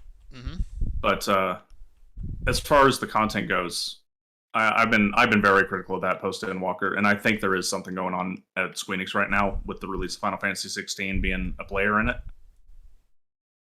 and especially creative team whatever that Yoshipi runs, because they're working on both. Yep. Well, I feel like we are to some extent. Oh, another Time Worn artifact. Very nice. I feel like we are to some extent closing in on the denouement of the story at this point, and so we know that there is like a fixed amount of time left for them to resolve the things that they have on the burner, and the pacing has been a bit iffy here and there. Like the emotional beats are fine, the individual writing is fine, the dialogue is fine. Like, I like a lot of things about the way that it plays out, but the overall sort of like gravity given to various things is a little bit, I don't know. I guess it's like ultimately it's just the problem of the end of days being a hard act to follow, in that everybody is a little bit flippant about everything that's going on because they have a sense of invincibility, and I will be very impressed if they use that effectively. That would be good. Yeah. Because realistically, the Scions, even like the Scions, are doing something completely unreasonably difficult right now, with ringing success most of the time, and are doing like cosmos shaking stuff that people would not normally even try and conceive of doing, and just sort of pulling it off casually. And I think that it would be very effective if they could take that sense of like infallibility and turn it on its head. I think it's high time, maybe for the start of the next story, is to hand the Warrior of Life a really big L. Like it's a huge one. A bigger problem with the end of days than I think even the scale of the problem that we just solved is it's the end of days. It's kind of a final thing by its name. Yeah, it doesn't really get much worse than that. This sad bird is about to erase reality. I mean, come on. Yeah, it has a sense of finality to it. It's like you don't get any bigger than this. Yeah, there's not really a step higher on the ladder. No, and once it's over, you have seen the end. This is as big as they can possibly get conceptually that we can think of. Well, I mean, this is why I say that they need to not top themselves, but go 90 degrees in a different direction. Like the threat has to be of a different kind, not a different scale. Yeah, or they need to find a way to introduce rules that the Scions don't know how to follow, so that you still can't just magic out a solution to it. Yeah. Well, that's the thing, though, right? They feel invincible because the only time there's one particular sequence that really stands out to me, and it might stand out to me more than to you guys because I was actually live playing. I was playing the game as it came out, type of thing. But that whole becoming an exile when the Crystal Braves happened and everything fell apart, and the Scions were scattered to the four winds, and nobody knew what was going on or where anybody was. That was a very, very different feeling to the types of threats that we typically encounter in the story now. Like, because currently, all of the threats are things from without that will have a solution of some kind, be it ingenuity or strength. They are just a problem to be solved in a mechanical way. Like, there will be some solution, you just need to hit upon to what that solution is, or rather wait for your Stoller to do it. Yes. And then you go literally hit the solution in the face. Yeah, you go hit the solution till it's solved. And I think that the current story arc, the part that Fern hasn't quite got up to yet, I don't think, or maybe that he has, I'm not quite sure. No, I haven't yet. Well, but ultimately, it's just they have this problem that the forces of the 13th have sabotaged their route to the 13th, and now they need to find an alternate route in order to carry out their goal. And the problem is resolved by systematically following a series of steps that are uncovered through study. That basically everything is 150% perfectly in the Archon's wheelhouse. And it's everything operates exactly as it needs to. Yeah, everything has happened exactly as it needs to for the Archons to play to their strength. Yeah. Not even the Scions, I mean the Archons specifically. The Scions have very much fallen by the wayside. When was the last time you saw Hori Boulder? Isn't he just kind of standing around in Gridania these days? I thought he was the one in the wheelchair. No, that's Ari and Vaul. That's Ari and Vaul, yeah. Hori Boulder, he hasn't done a whole lot in a long time. I mean, as an organization, the forces that were brought together by Minfilia were supposed to be sort of like, almost like the political version of a paramilitary force. Yeah, they're troubleshooters, and that they go to trouble and shoot it. Yes. Well, but the thing is that wasn't the extent of what they did. It was a lot of what they did, but they were supposed to move in many spheres at once. They were supposed to move in the commercial sphere, they were supposed to move in the political sphere, and they were supposed to move in the military sphere. You tend to miss a lot of that, though, because you roleplay as basically the Scion's big stick. You roleplay as the hammer that the Scions bring down on problems that are too big to solve using conventional means. Yeah. This is probably a big reason why, while mine and Vaul's characters are very different in our interpretations of them, they both have, we'll just punch it in the face as a solution, and this is K with both characters. Yeah. Because it's what you seem to do all the time. That's right by the exit. I'll save it for next floor. Yeah, it's because that's generally how the Warrior of Light is deployed, is there is a thing that needs to be hit, just throw the Warrior of Light at it. But the thing is that you are now, like, at this point, you're sort of a god-moding hacker. Yeah. Like, you have a fucking duty finder. Yeah, there's not really anything that you could reasonably be faced with and not think, oh well, I can just womp it. And I think that that's a problem because the Scions are used to that now as well, or rather the Archons. And I say the Archons rather than the Scions because those main characters have taken the center stage to the extent that the support structure that operated the Scions and Minfilia found necessary to be there to support the Scions is not needed anymore. It's not used anymore. And I know they disbanded the Scions and so on and so forth in order to not appear like too much of a political threat to the powers that be, but the reality is that they are still heroing around the world and never face anything remotely resembling a real challenge. And that just seems to be the way that they've gotten used to things being. They need to lock Y'shtola in a cupboard and keep her there for a while, or just actually kill her this time. I think that they won't kill her because it's too much of a meme at this point. Yeah, she's already died twice. Yeah, because she's just a solution to too many problems. Like, I will be impressed if they let the 9th one stick. Yeah, just put her in a cupboard somewhere and keep her away from the rest of the Scions, so they have to figure it out without Y'shtola will magic a solution to it. Yeah, by and large, they're the solution for a lot of problems has been Ishtola, Urianger, maybe Kryl. Well, All sit down and study the problem. If Stola and Cryle can't solve it, they will just ask Matoya and she will solve it. Yeah. Matoya will have already solved it by the time they get there. Yeah, and she will heap a goodly helping of scorn on the young bloods and then give you your solution. I'd actually Which everybody loves. Everybody loves Matoya. I would love for her to go full cranky old lady at the next time they try it, and she just tells everyone to sod off.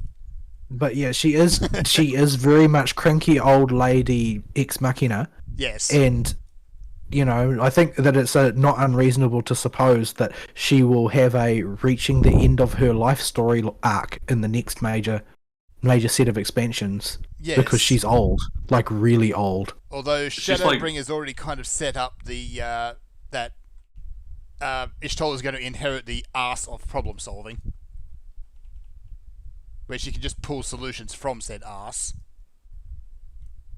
Yeah, but what I'm getting at is there is, I think, a real need to change the kind of threat that they face to something that they're entirely unprepared for. Like, they were entirely unprepared for the entire edifice they had constructed was not undermined by the Ascians. It was undermined by political dissidents from within their ranks and assassins poisoning the Sultana and framing them for the act. Yes. Like, that was what brought the Scions low. It wasn't some cosmological threat from beyond the veil. It was something that they were not built to handle. And as poorly built as they were to handle it back then, which was basically founded on Alphino's hubris, they're even in a worse position now because they are so hero-based. They're so fundamentally attached to the idea of the power of the individuals involved.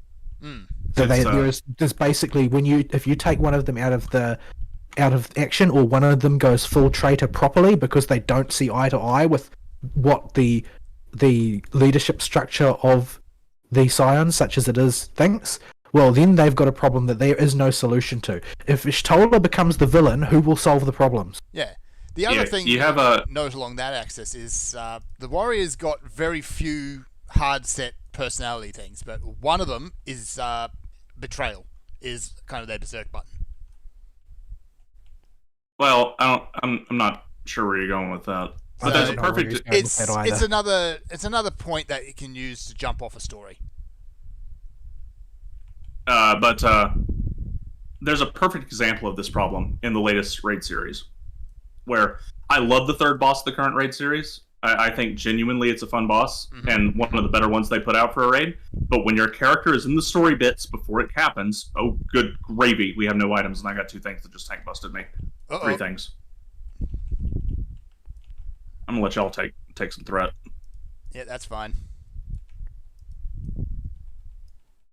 Oh, I'm stuck in the corner. I can't see what I'm doing. Hang on. Trying to... I have the wrong potions on the bar, so you're going to have to save me. Well, you can't use them anyway, that's the problem. Oh, yeah. Right. Okay, we're down to this guy. Okay, we got him. Right. But, Physic. Physic? No. But there's a perfect example of this in the story section when you're going to fight Elidibus in his transform form for the 3rd raid, where the Warrior of Light has a response that just goes, oh, I guess I'll punch him in the face again. Yeah. It would be a shame to have to take him down a 3rd time. Like, this is no big deal to you. Very much hanging a lampshade on the fact that Elidibus is now old hat. Yeah, it does very much point out that this way of doing things is the way you solve the problems of the current era, because the problems of the current era are all very transparent and confrontational. Yeah. And that's sort of what the final boss sort of symbolizes, what Athena symbolizes. Athena is a villain who is a straightforward megalomaniac who wants to take over the world in a very thoroughgoing fashion, to be sure, but still it's a very simple goal with a simple power-mad megalomaniac who is orchestrating it. There's nothing complicated about that. The cairn should be open soon, so I'll save it for the next floor if it's close. It might be. It's next room over, at least. And I think that Nah, I'm just gonna rage now. All right. Go back and grab it. Athena literally just basically says that, oh, well, we'll just scrap it out. What we're going to do is we're going to have you scrap your way through the creations that have been released, and then you're going to scrap it out with the wannabe god, and then all be done. Shonen styles. Yeah. Like, that's where they are with the story. Is it's just like, well, there is one type of threat, and it's militaristic, and you solve it by punching it really, really hard, or whatever your class would do. What you do. And the Warrior of Light has no fear or worry about anything they punch now. Like, Elidibus should be in his true form at the height of his power, even as a recreation. A fairly big deal. But he's built up as a lore character-wise and has demonstrated power in the past, but the Warrior of Light just knows they'll be fine. Well, you already fought Hermes and Hades. Like, this is just another one. Yeah, that's what I'm getting at. Like there's it's all very well, okay, things happen. I'll do it again. It's specifically the response they have where they say, "Oh, I'll just do this again." And it's a funny line. It's a funny line, but what it says about the blaseness toward threat that the Warrior of Light now has is not encouraging for writing a compelling story in the future, unless the real nature of the sort of thing that is classified as a threat changes. And they can't do the remove the Blessing of Light thing anymore, like they did at the end of... They did that already. Realm Reborn. They've done that twice, actually, if you count the body swap. But the body swap was very effective. The body swap was, because actually. It gave you a sense for how strong is a normal person relative to the Warrior of Light, and what an absolute demon you must appear to be to normal people. Yes. What an abnormality. What a force of nature. Anybody can't that is be controlled, can't be reasoned with.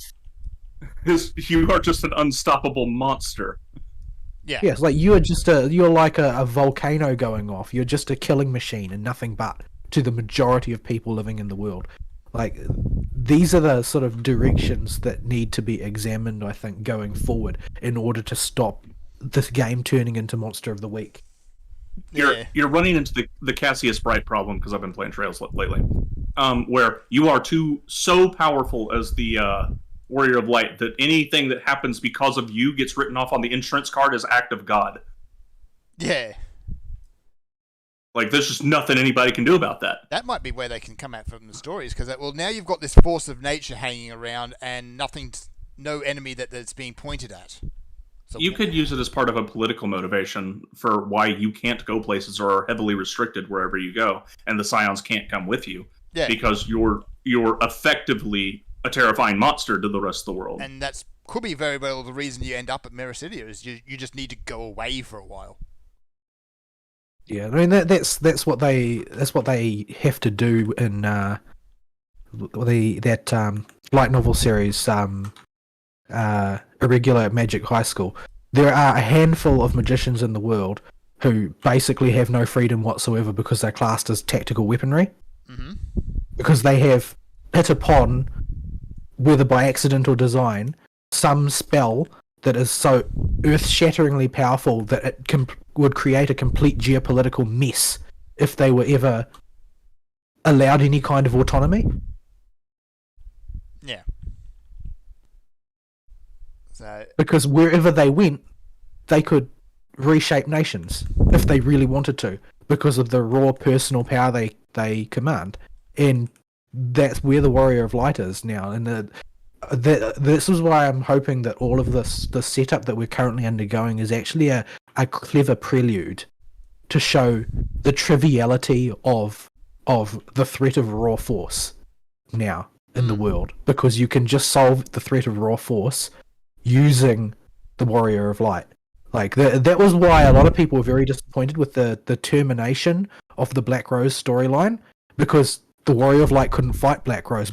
And in fact, in the alternate future that was stopped, Black Rose did destroy the Warrior of Light, essentially. Like, it was the tipping point. That was something that the Warrior of Light just couldn't fight. There was nothing to be done. He ended up dead in that storyline. You can't punch a chemical weapon in the face. Yeah. But even that is still raw force. Like, I'm sure that, the current Ishtola could probably solve the problem. What do we actually do here? I don't even remember. We just stack up on you, right? Basically. Yeah, just stack up. Well, make sure the ads, if you get aggro on them, come to the front of the boss or the middle of the room. Just make sure they're together, so I don't have to cast multiple times.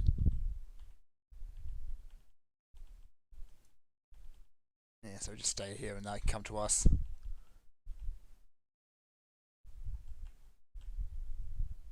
Alright.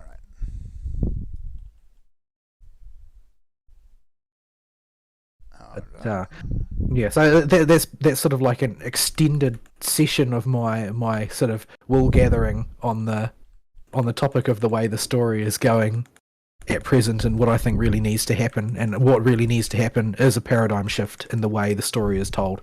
Not because the way the story is being told is bad, but because the way the story has been told now. Yes, it's time for something new. Yeah, it needs to be new because the impact will be significantly lessened the second time we have the end of days. Yeah. Yeah, the end of all of the days. Yeah, if you can get to the point where it's like, oh no, it's the end of days, and the character can say, yeah, but we stopped it before, so it's fine, don't worry. Like, then your world has been bled dry of any kind of actual threat. So yeah, but while all of this is like criticism, I have really enjoyed what I've been playing. I liked it. I like the raids. I like the new single boss fight. I like I enjoyed the story. I enjoyed spending time with the characters and seeing how they've developed and come into their own and found their place in the world. But it does feel like an epilogue, and in a lot of ways appropriately so, because it's epilogue time. Yeah. But I don't know if I've got much else to talk about other than FF, since it took up the majority of my time. We've been banging on that for a while anyway, so... I have no FF for my week, so... Yeah, is there any other aspects of it that I tackled? I think that those are the main ones, other than my constant dreadful sense of disappointment in the upcoming new tier of Mandiva weapon.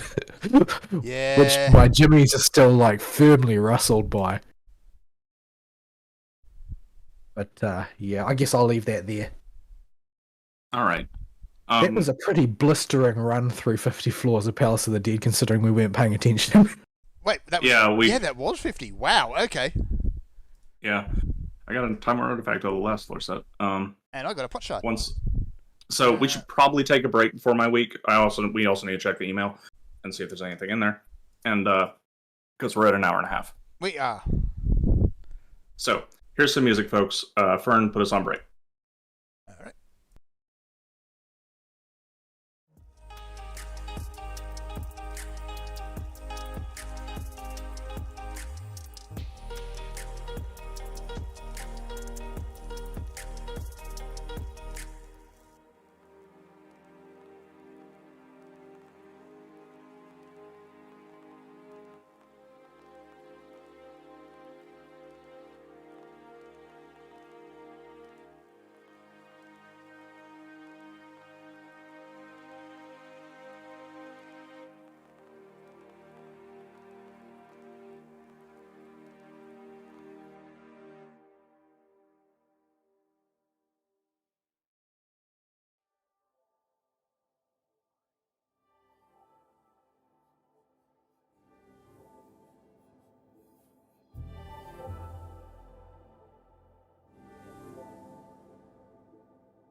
And we're back, and when y'all are ready to continue, return to Quarry Mill.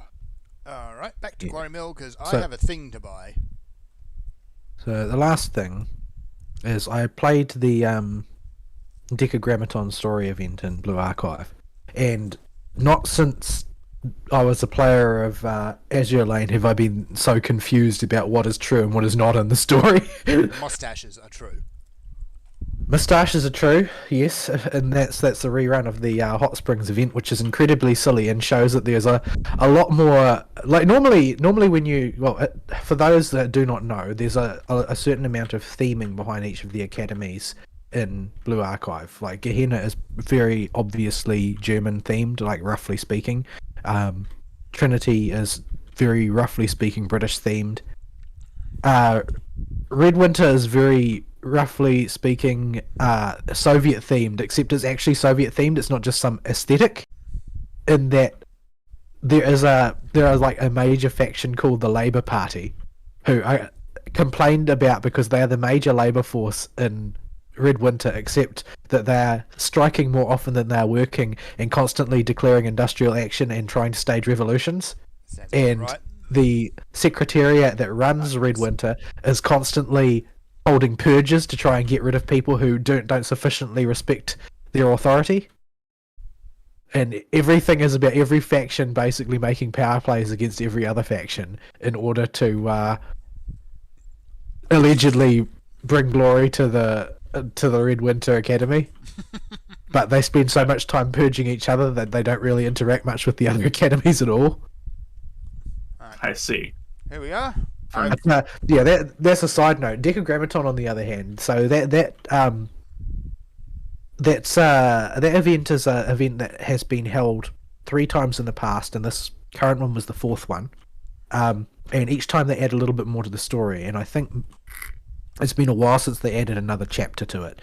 But so the story as it played out in the current iteration basically involves you investigating Decagrammaton, which is this.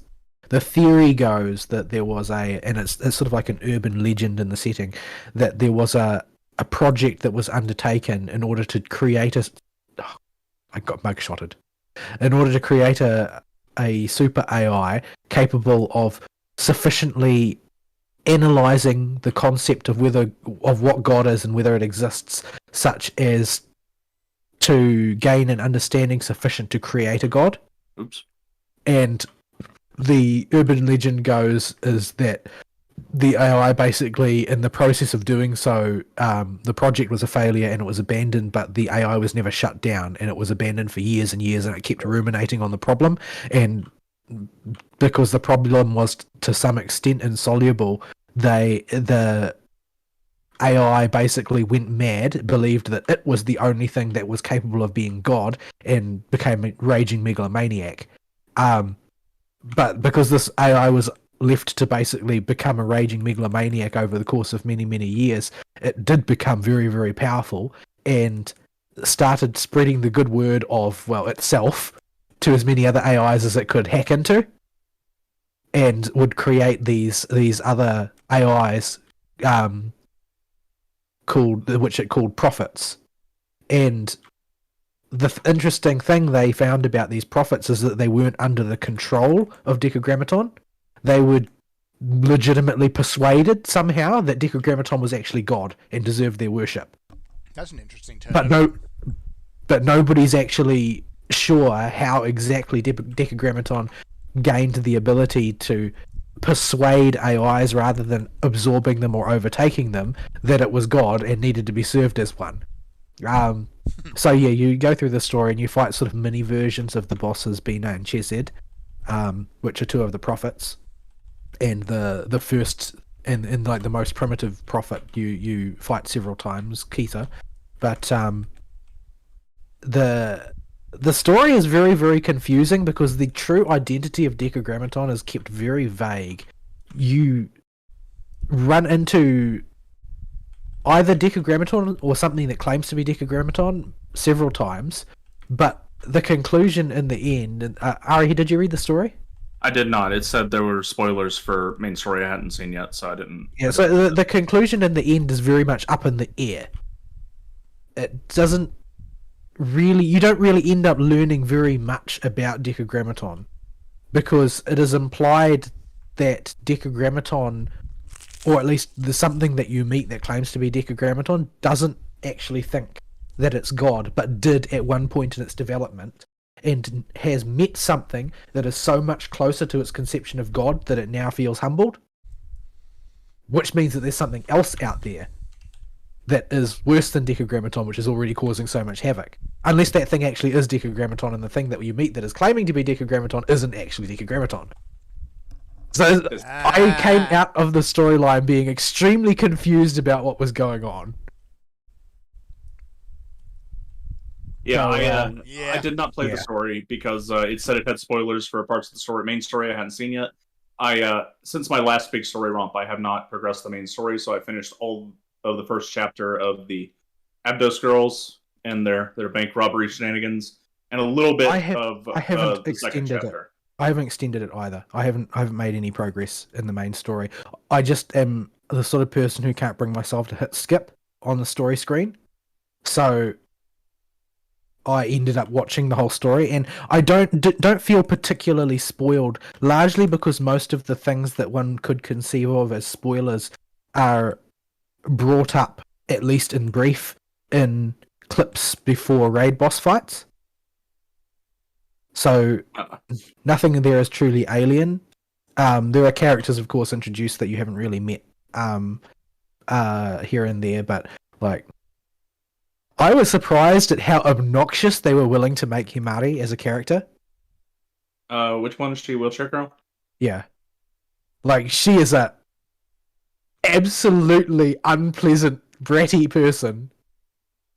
And but she have get cost speed up. Yeah. But the problem is that that's not what sells waifus to people. What sells waifus to people is cripple elf girl waifu. But she's just such a brat. Like, she's trying so hard to present this image of her as like an elegant flower, but she's kind of dumb in a lot of ways. Like, she's definitely she's intellectually extraordinarily bright, but in terms of understanding other people, she's completely autismal, and as such is incredibly obnoxious in a whole variety of ways. But it is totally impossible to convince her that she's incredibly obnoxious. But so it's basically her and Amy, who is a generic big booba waifu character, as far as I can tell, and basically is mainly in the story to serve as a foil to Himari. Because Himari is basically like Aristeel, it always turns the thermostat up too high. But Amy is the opposite of that and always turns the thermostat down too low. And this is like the most animal level disagreement that the two of them have. But Himari being a brat is sort of like the bigger cause of friction most of the time. Let's see, I guess I'm going to spam through some of these commanders. Don't know what ones we've got active. We've got a Fortune active, okay. So that one's a Steel. That one's an Intuition. Where's Intuition? There we go. Lone Intuition. I'll let you sort all those out. I've got a Strength going already. That one's a Strength and a Steel. I'll blow those and pick those up.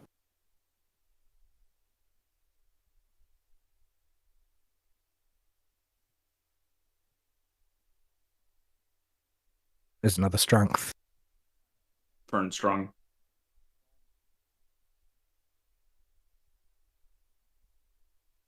But so it was quite the bizarre story. I didn't get the impression that it would be more understandable in context. I think that it is meant to convey more than anything a sense of uncertainty about, who actually holds the power here. But yeah, it sets up Decagrammaton as a major antagonist, then undermines Decagrammaton as a major antagonist, and then sets Decagrammaton back up as a major antagonist again. So what's that extra strength back here? No. There's a bunch of steel scattered all over the place, but I don't think there's another strength. Alter. We're just getting spammed by the prompts at this point. It's hard to tell. Oh, I'm looking in the chat window, not the. Yeah. Okay. But yeah, I'll leave my week there. Pass over to Ari. Yep. All right. I did not play much Blue Archive or Final Fantasy this week. It was a very, very busy week at work, and in downtime while I'm waiting on customers is usually when I plonk away the mobile games, and there was none this week. Effectively, I was always doing something. So yeah, it was a right mess all day at work, and every day of the week. So I would come home very tired, and most days this week, except for Wednesday, I would just go to bed, and as soon as I got home, and wake up in the middle of the night with about 4 hours before I had to go to work, and just cram in a few more hours of Cold Steel 3 to try and finish that replay. You mean to try and catch some fish? Yeah, the whole evening got absorbed by fishing. Again. I don't know what it is with you in fishing games, or fishing mini games, I should say. Yeah, I don't play like your Bass Pro fishing video game or whatever, but if there's an RPG and there's a fishing not even an RPG, if it's any game and it's got a fishing mini game, you can bet your bottom dollar it's going to be something I complete, or if it's an MMO, it'll be my main profession. And it is through a weird compulsion I don't understand. Yeah, because usually you don't even like fishing IRL. No, but fishing mini games, as a general rule, are awful. It is a totally wackadoodle compulsion that I do not understand myself, so I cannot answer any questions about why I am the way I am. Just reasons. Yeah, it is literally just because reasons. Yeah.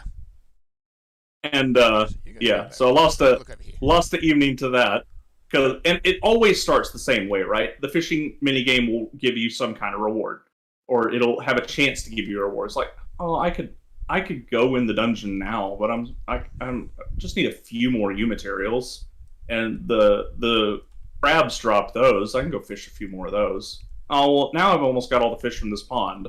I might as well finish this pond off. Oh well, the next pond's not too far, and it drops crabs too. I could get a head start after I dump all the ones I have. Oh well, now I've almost finished all of this pond. I guess I'll catch all the fish here, and so the cycle goes.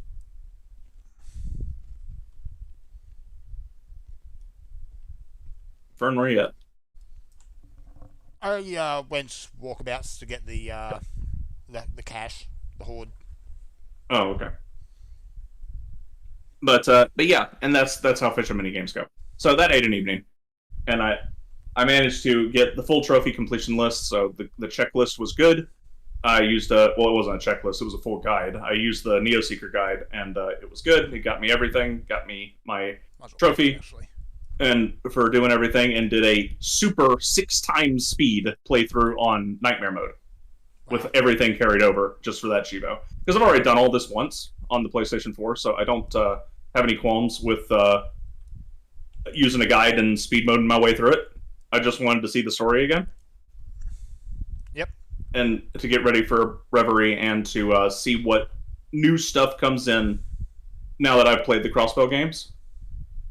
And so that's all done now for Cold Steel 3. Now, Cold Steel 3 is very much the low point of the story for the Cold Steel arc. It is generally considered the weakest out of all of them, and because it has to do 2 things. Cold Steel was supposed to be 2 games, but due to the PS Vita causing problems with Cold Steel 1, it had to be split up into 2 games, and due to them completely reworking the engine, they had to split up 3 and 4 into 2 games. So Cold Steel 4 spends a whole lot of time introducing characters and doing a very good job of it, and getting its ducks in a row with these new characters, and setting everybody up, and gets their big pivotal moments all happening. And then Osborn picks up Reen by the throat and says, "We'll drown the world in despair, cut to black." Oh, that's a bit of a tone shift. Where are those head pats now, Reen? Yeah. and it is a very odd game that I can tell you because it was the last game that was available when I started playing it. It had just come out. The long wait between 3 and 4 was a painful one. So yeah, a lot of stuff makes more sense though. I hated Cold Steel 3 almost. As in retrospect, I really, really didn't like Cold Steel 3 without Crossbell because so much of the game's political intrigue is based on what happened in the Crossbell games, and the fact that that country had a bid for independence and failed, and got absorbed by the Empire as a result. So this has been spoilers in the West forever, even if before came out, so I don't consider them spoilers now. But it's kind of a late arrival thing at this point. But seeing how that happened and the impact it had on people, and why the people of Crossbell trust the SSS to get them out of problems so much, and why the SSS had to be taken out of the events at Crossbell through a whole operation by the Imperial government for the entirety of Chapter 2 in Cold Steel 3 makes a whole lot more sense once you played the games. Now, it's still got its Cold Steel problems, like Reen exists. You have a problem with Cold Steel in that you have Reen as the protag, and he's just not a good protag. Like, people like the protag that comes after him from Calvert a lot better. Estelle is well loved by pretty much everybody that manages to sit their way through both the games. Even their secondaries are well liked better. Lloyd is liked much better because Lloyd is not a bracer. He's not super human in any way. He has no power, no special training. He's just a police detective, and he just gets through things through rugged determination. Like, he's just going to drag his butt over the finish line, and he doesn't care how long he has to try or to keep working at it to do it. But Reen has Mary Sue problems in a way. Nobody likes Reen as a protagonist that attaches to the franchise as a whole, because he's just make anything with a vagina swoon by patting it on the head. Oh, he doesn't. They don't even need that. Oh dear. Like he never doesn't have any kind of sexual anything with the guys, but you get the feeling that if he asked hard enough, they would totally reciprocate. They consider it. Like, going through the Crossbow games and not having played Cold Steel for a while, I'm like, man, Lloyd, you give a lot of speeches, buddy. And then I got to the Cold Steel games, like, never mind, Lloyd, I take it all back. Because man, does Reen love to just put a pause on going into the dungeon to give an inspirational speech before you go in. Gotta get them monologues in. Yeah, and they are heartfelt and touching and well worded monologues that really stoke emotional fires and get you hyped for the dungeon. The first 8 times he does it. And then he just keeps doing it. But at that point, you're like, well, if Reen doesn't give a speech, I'd be kind of disappointed now. Please stop. So, the Reen problems aside, Cold Steel 3 is a much more coherent game when you play through the Crossbow games, and it's gone from loathing Cold Steel 3, I will never replay this thing, to I could tolerate it. Oh, we both stealed. Oh well. That's fine. I can tolerate it now. It's still an engine change, and there are hiccups with the engine change. They get it much more ironed out in 4, particularly the PC version of 3, and its turbo mode has a few issues because it was their first time doing it with the 3D game and making it standard. This was because the turbo mode in 3 was the first turbo mode for the 3D games. They patched in the one for Cold Steel 1 and 2 in the enhanced port it got for the PS4, and retroactively added it to the other versions later. So the Cold Steel 3 turbo mode was the first time they tried the turbo mode in 3D, and you can just break the game with the turbo mode by accident. And by break, I mean crash. Oh dear. So the game has... It's not actually a turbo mode, that's the problem. They just speed the game up, literally. It's like that. It's not carrying out the same calculations and then letting you do it faster, which is what it was in the 2D games. It is simply making the game run faster, which creates all kinds of collision problems. Yeah, you can do stuff like clip through walls if you have the speed set too high, and you can do stuff like if you have text set to auto skip and you try to turbo mode on top of that, your game will just crash. You break the dialogue trees? No, the game just hard crashes. Pops up a big error message that says we don't know what's happening anymore. Sorry, we got to close the game. The game just screams and dies. Okay.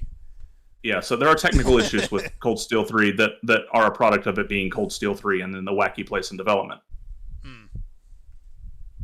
So, but in Cold Steel 4, they make a proper turbo mode that scales it appropriately. Also, ×2 speed is actually ×3 speed. What? And yeah, they don't have a ×2 speed. ×2 is ×3, ×3 is ×4 in Cold Steel 3. That's not how numbers work. Yeah. When nobody knows why this is the case, it's the case on every single version of the game. But if you time it out, that's the way it is. And they fix it for Cold Steel 4. So if you go in with the same settings to have like your field speed at ×2 and your battle speed at ×4, it's going to feel like it's crawling. Huh. Okay. When you activate turbo mode. So you got to bump it up one. But they also don't have any animation stop gaps in the turbo mode because it just makes it play faster. But the audio doesn't speed up. So you wind up with characters still talking, but their mouths are finished with turbo mode. Oh. And the camera will pan awkwardly and keep going past its normal pan point and do really funny things if you accidentally turbo mode while a cutscene's going. Check out this wall. Well, it's more like check out the character's posterior because it's usually going around a character very slowly. Oh, that sounds deliberate. No, the camera just has a trajectory it's supposed to go on. And it will keep going until the cutscene's over, and until it hits a wall that was just kind of artificially placed on its rotation limit. Yep. And it seems to be a fixed distance limit, not a limit of where it can go on the screen. They fix all this in Cold Steel 4, and it is also not present to nearly a degree in the previous games. But for Cold Steel 3, because it was their first time doing it, oh boy, does turbo mode have some issues. Also, this was the first game that got Now, you may remember when Cold Steel 3 came out, NISA got reamed over the localization. And not just because of the usual localization problems. They just got stuff wrong in the translations of the item descriptions. Mm-hmm. And not only did they get the descriptions wrong, they got some of the effects wrong. Yeah, I remember you sending me screen caps of that back in the day. Yeah, they will say items that restore 40 EP. Now, EP is your mana. But that's caps out for the casters in the 10,000 plus range once you level them up. So 40 EP ain't going to do jack crap. What it actually restores is CP. And so you don't know and because no items that restore CP show the correct amount of CP or show the CP they restore, or tell you the CP they restore is EP, you have to go look at a chart. And they did make a token attempt to fix some of the most egregious errors in a patch, but they still missed a bunch of stuff that restores CP, and it still says EP on it. And they missed a ton of stuff with the Master Quartzes, which are the big quartz that are introduced in they're actually introduced in Trails to Azure, the second Crossbell game, and they go forward with them, where each character can equip a Master Quartz that will have a certain number of, depending on the game, either set arts you can use based on the Master Quartz equipped as a baseline, the Master Quartz levels up along with the character, so you unlock more arts to cast with it. And they also have a bunch of additional sub effects like get 10 CP back when you kill an enemy. And these effects are just wrong for some of the Master Quartz, or they're worded in such a pants on head retarded way that you are not sure how the heck they came to the conclusion that's what this thing did. Because it'll be like, restores, and some of them are just wrong. Like, give your characters a medium strength boost for 5 turns when their health is low, is actually start the battle with a small boost to strength and speed for 9 turns.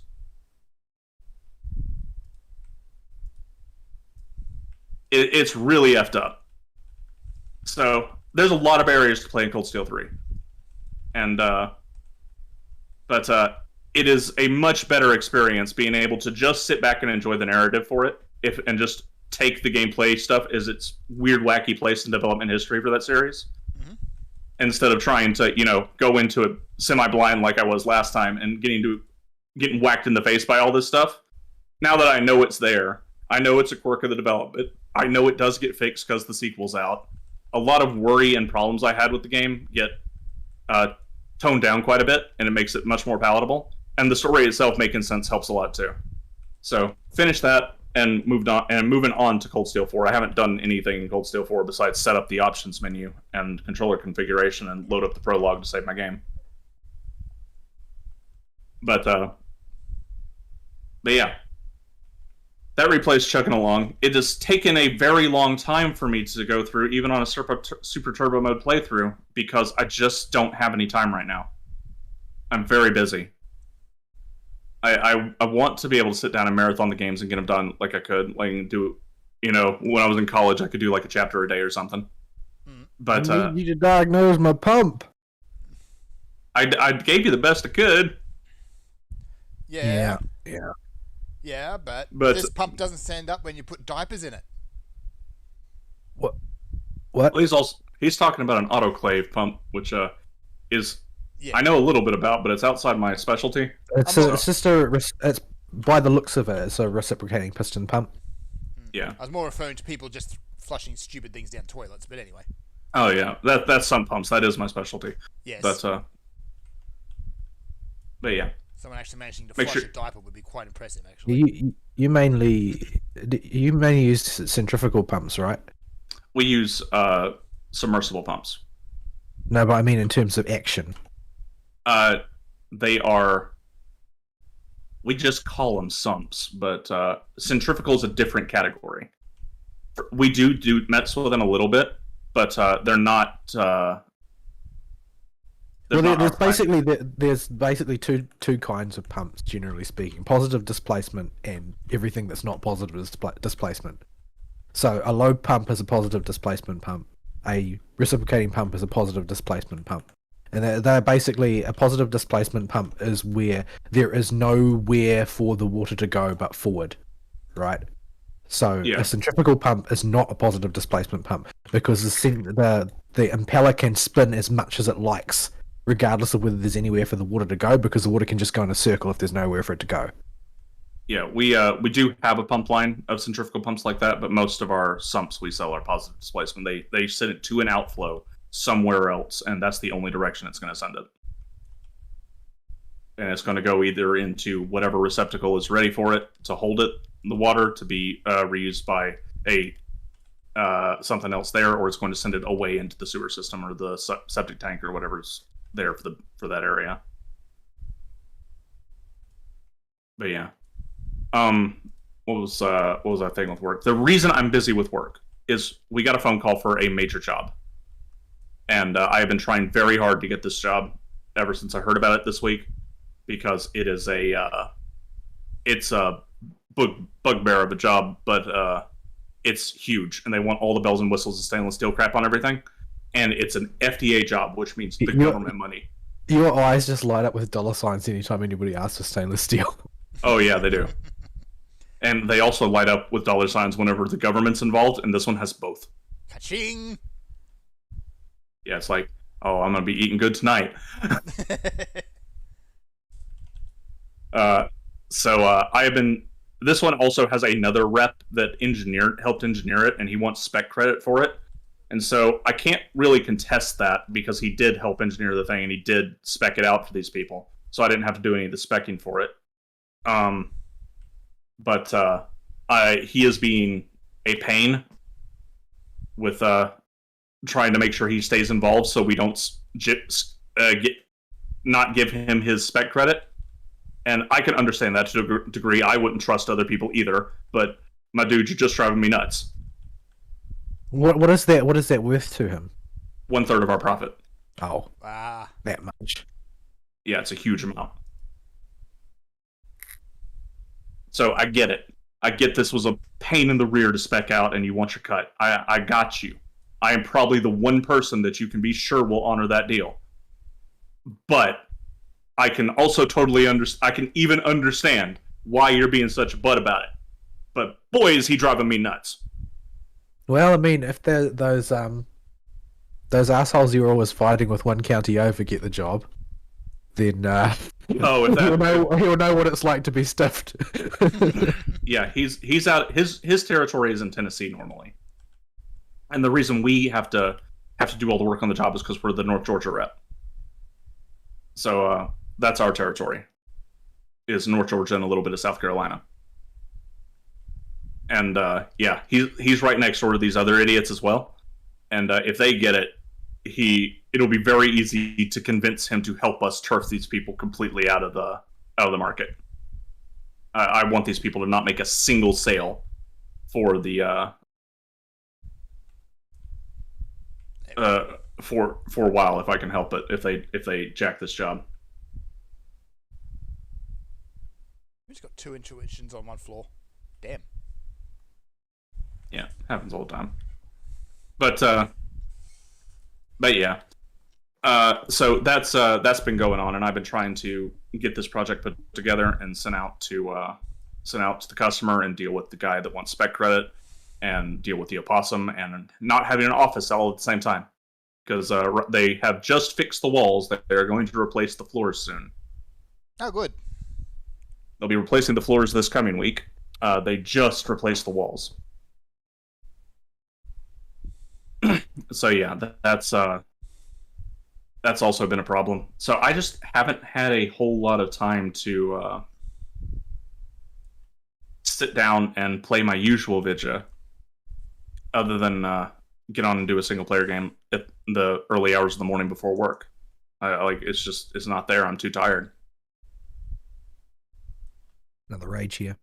Yeah, why you do this, Fern? Because I have a fat ass. Stuff actually hurts on these floors. Yeah. So try not to pull too many.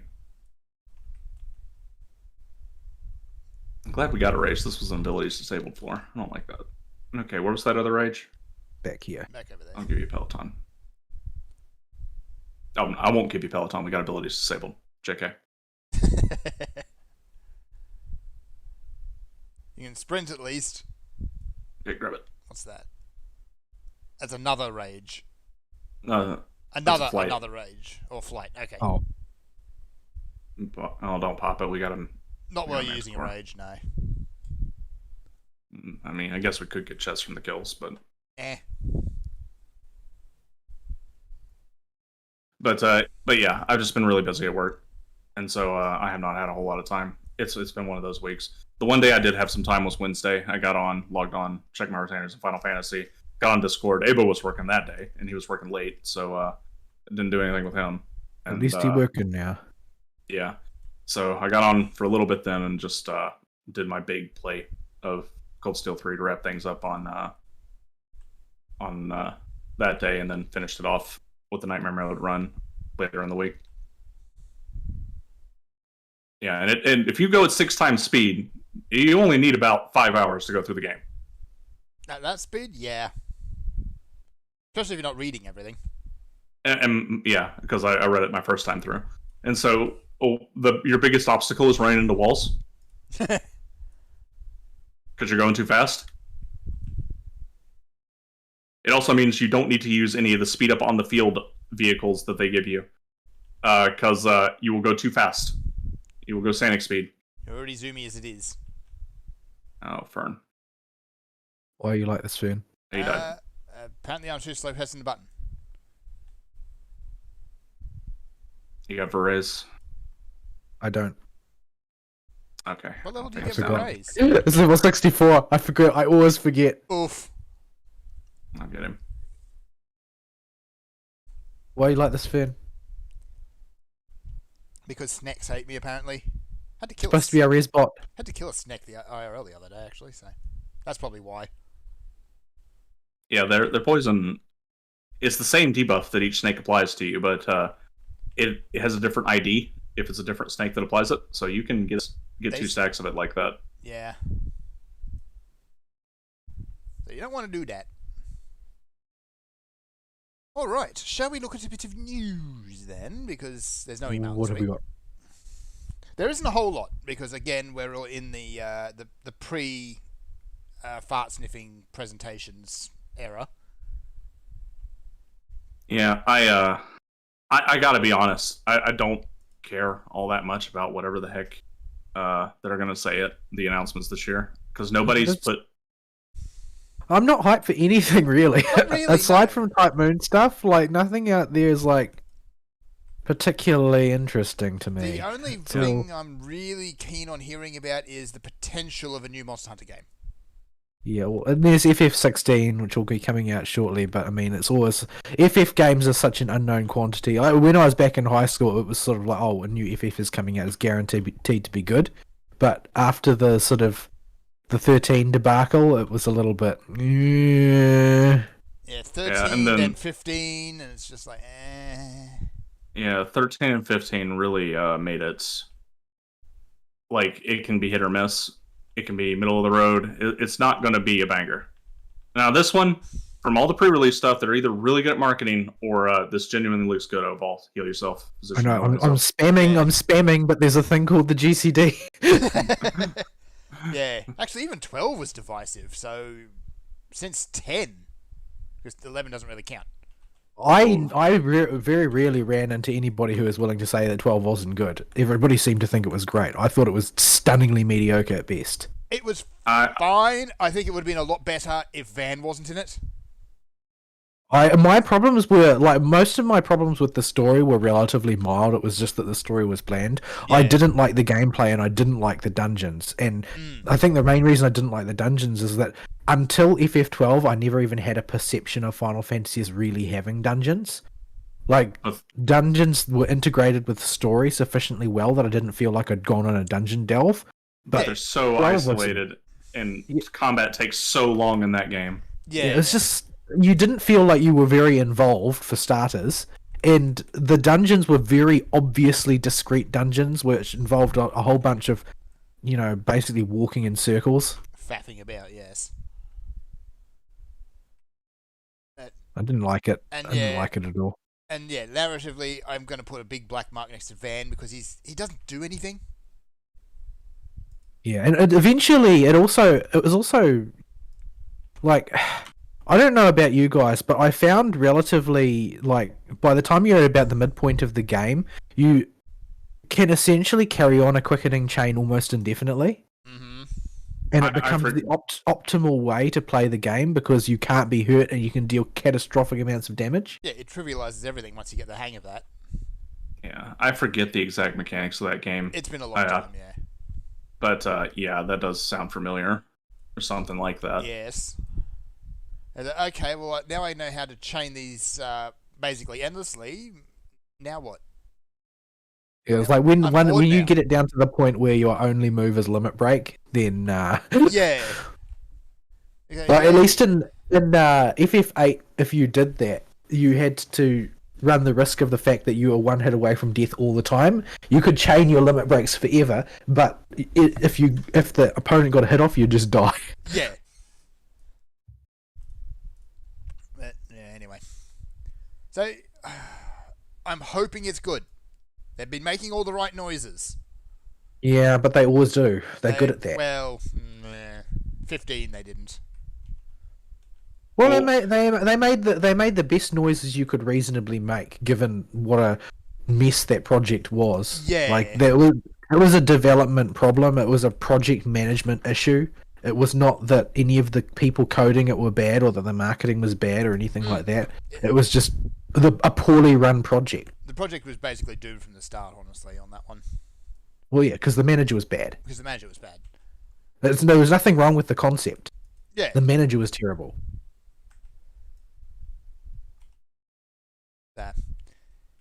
We shall see. But yeah, we're due for a good standalone Final Fantasy. 14 doesn't really count as well because it's an MMO. Right, yeah, there's a ton of solo stuff to do in this game, but it's not a fully produced solo. Oh, there's a snake over there. It's not a fully produced solo Final Fantasy game. Yeah, and its story takes 5 times longer than it strictly needs to. Well, yeah, because it's got padding in it. But I do enjoy both methods, and I feel like the story as an aggregate, the story of 14 is more compelling than most of the other Final Fantasies. Yeah. But and they take the time to explore in more depth themes that are sort of a little bit rushed through in some of the others. Mm-hmm. But Oh, wait, we don't need to go that way. Yeah, heading back. But to yeah, Mason. I'm sort of cautiously optimistic for 16, but that caution mainly comes from the fact that I don't know why I'm optimistic, and so I don't trust that optimism. It's also that we're not getting it when it comes out. We're gonna have to wait at least half a year, probably a whole year or more. Yeah, because I'm not going to buy a console for it. No. No, thank you. No, thank you. So, well, that may be a hype thing for people that have a PS5 right now. For us, it is still something to look forward to. It's something Yeah, down and the pipe, I still have the FF7 remakes waiting for me to play them as well, and amongst the rest of my colossal backlog. So much better. One day I'll have time to play video again. No, you won't. One day. Yeah, no, I won't. It's more or less the case. That would be the day I'm you still- retire. I'm hiring more people. I'm hiring more people as fast as I can. But I don't want to hire people who are trash. I've already gotten a couple of dummy prizes. Yeah. Hiring the wrong people can ultimately end up making more work. Or Yeah, creating well, problems that it solves. We are not in an at-will employment country here. Like, when you get lumbered with somebody who's no good, you're just stuck. Mm-hmm. Oh wait, we did a... Like most of the time, if you live in the city, the problem is not like Fern's problem where people just sort of they're supposed to show up for work and they just sort of stop doing so. That's not the problem anymore. The problem becomes people keep showing up for work and you really want them to stop because they have found a comfortable place where they can slack off and it's too hard to get rid of them. So they can just sort of make a nest for themselves. Yeah. Eventually, they usually leave because people around them over time gradually become more and more hostile once they realise that they're carrying somebody who's dead weight. But it can take some time to get there. Not gonna fight through a treasure room. Nope. Anyway, what little bits of news do we have? The Magic the Gathering thing is the thing that's been making waves in my newsfeed. Why? That happened like literally months ago. They announced it months ago, and people kind of just Did they passed think it over was just a meme or something? Yes, Because they even guess so. showed the picture. they did. They showed the concept art. They showed the cards. Like, this was a known thing. I thought it was old news. Then everybody suddenly started talking about it. It I kinda didn't got- understand why. Because it got overshadowed by, I think it was OGL at that time, By the or Pinkertons? or the Pinkertons, or something like that. So here's Watsy jumping up and down saying, "Hey, look how progressive we are." Oh yes, progressive, like you set the Pinkertons on a guy. Those guys are really going from strength to strength, aren't they? Yeah, so that's basically been the whole response. Is they've got their usual people out in Twitter who are defending their race swapped Aragorn, and it's like he's not Aragorn. No, because Aragorn is explicitly supposed to be Northern European. Yes. Yeah, he's in the text as light skinned. He's very very accurately, well, very specifically described in his appearance. Yeah, this is, and it's important because of his actual lineage in the story. Yes. Well, Arwen it's looks like important. It's important because Tolkien wrote Middle Earth to be a place. Like, he Yes. was constructing places with a sense of space, with a sense of location. Like, there is no point in having hobbits and Easterlings and Haradrim and Gondorians and Rohirrim and all of these other groups if they are all just sort of mixed and mingled together. No, because the real world isn't like that. The real world, especially back in Tolkien's day, was not cosmopolitan. It was based around people's ethnicities and the location that ethnicity lived in. But yeah, it's the usual thing of it being completely lazy and just a way to catch No, him. it's not that. The problem is nothing to do with that. The problem is that they are trying to, quote, fix, unquote, the past. Oh yeah. Oh, That's always the problem. it is. Always This a problem. is what Mao is trying to do in China. He's always trying to get rid of the old because the old is retrograde. The old is a burden on society, and they are going to make society better by getting rid of what is old and replacing it with a better thing. And that's what they are trying to do here. They are trying to get rid of the thing that they feel is retrograde because they are not trying to serve the customer. They are fighting a war against society. And it's even worse than that, I think, in terms of the words I would use for it. Because they're not just trying to get rid of it. They're trying to change it and make it as though something else existed in its place. Well, that's what I mean when I say they're trying to change it. They're trying to change history. They're rewriting history in accordance with their whims because they need to get rid of bad thinking and replace it with their new good think. Because if you just make something go away and stop talking about it, that's not good if the thing is good and people enjoy it. Well, they're not doing that, though. Do it anymore. Yeah, but that's the thing. They are recreating the past, except it's a new past. The old past is gone, the new past is here to stay. And that's what they're trying to do. Yeah, so what I was getting at there is people don't even have the option if they get sick of this. They come into their own and like, oh wait, all this modern garbage is terrible. I'll go back to the older stuff. The old stuff doesn't exist anymore. They got rid of it. It got wokeified.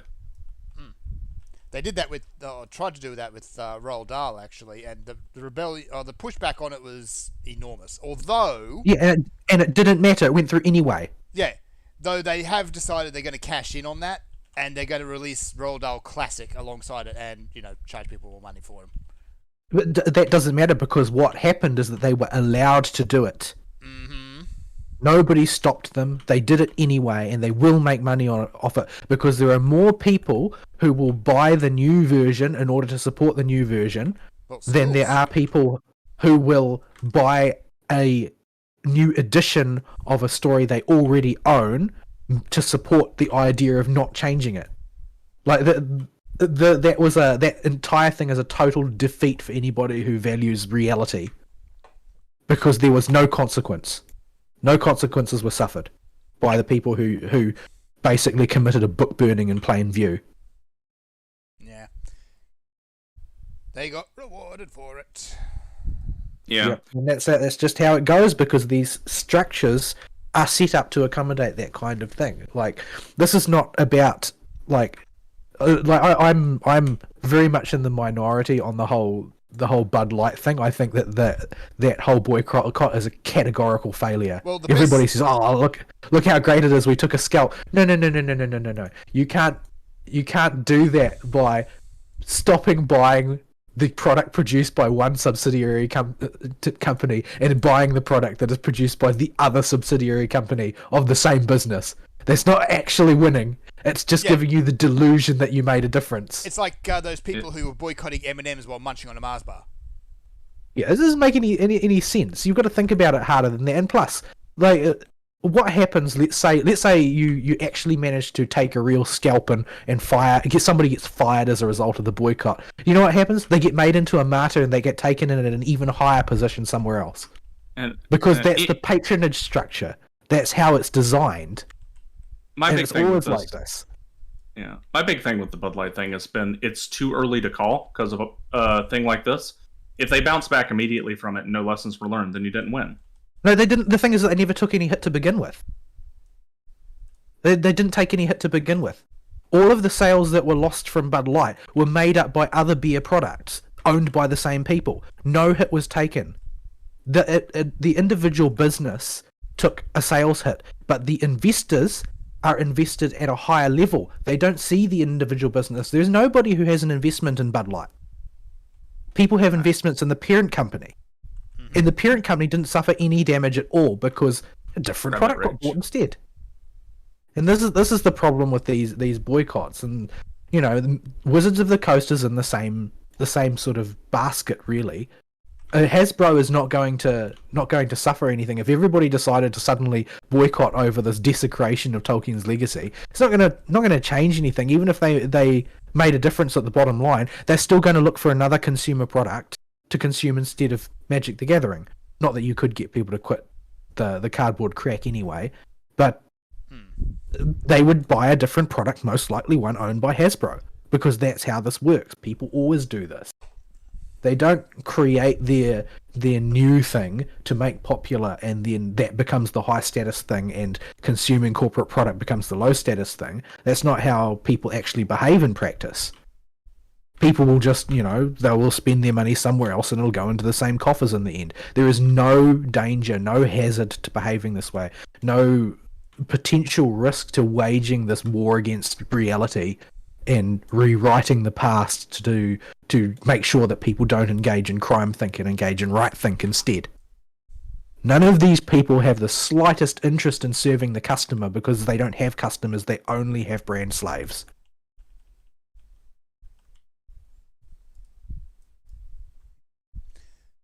Alright. With that cheery image, any other news? Because I don't think there is. You've got... This week has been super light on news. Yeah, you've got the official cancellation of single player in Overwatch, but we already knew that was happening. Yeah, Fern had me going, like, he was posting schedules of stuff, and I was like, oh, does that mean this is going to be a bumper week for news? No. Did you look at the dates? They're all next week. No, they're all next week. They're all next week. Yeah. So everybody's waiting for the news to come out. We're going to be disappointed in new and... No, not new ways. We're going to be disappointed in the same ways. It's going to be the exact same way we've been disappointed the last several years. Yeah. They're gonna announce something. It may or may not look good, but then we're gonna have to wait till it comes out anyway because there's always the risk the game ain't done. Oh yeah. There's just I don't know where all the money in the industry is going these days because marketing. It seems to end. But that's always been the case. Like, marketing has only gotten proportionally more expensive. It hasn't gotten radically more expensive. The bizarre thing is that there doesn't seem to be any output, and like this is the odd thing about the games industry is that they produce products nobody wants. How many people wanted the Golem game? It was a total catastrophe, but it was an expensive catastrophe. Wasn't there already a Golem game on the PS2 anyway? I thought there was. Don't know. But they produced this game, and what the other sodding thing that Squeenix produced not too long ago that also nobody asked for. Yeah, Foreskin. They made that game in response to what demand? They needed Nothing. to nobody a asked second for it. game out of that engine before they retired it. Yeah, that was all. They were basically just, we'll make a thing. We'll spend a colossal quantity of money doing it, but nobody wanted it, so it's just going to be a commercial failure. Yeah. Like the thing is, the way real investment works and real wokery works is that the reason to go woke is not necessarily only because you are fighting the war against society because it's part of your ideology, because you want to be fighting for that revolution that's taking place in your imagination. It is also because you can get investment that way. Yeah, there is. If you get your ESG score high enough, BlackRock will give you the money to make Foreskin too. Like, that's how it works. Yeah. Yeah, and if you're woke enough, if you can tick enough boxes. That's how it kind of used to work anyway, right up until the recession started. Well, no, it still works that way. It does. BlackRock still has because the most of the money in the world is under the control of companies like BlackRock. Like, and I don't mean a large amount of money. I don't mean investment money. I mean literally most of the wealth on the face of this planet is in the hands of a large investor. And so they decide what products get made and what don't get made. And when you control that much money, it doesn't matter how much inflation there is or how many recessions there are, because the wealth belongs to you.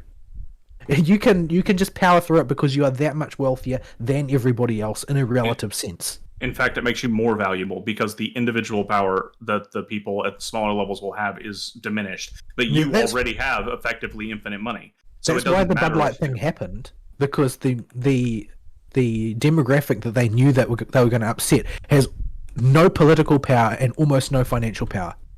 So, it was trivial for them. They knew that they could absorb whatever trivial amount of damage they took from a boycott, because the boycott was only ever going to affect at the product level, not at the company investment level. So, yeah, unfortunately, bad games beget more bad games.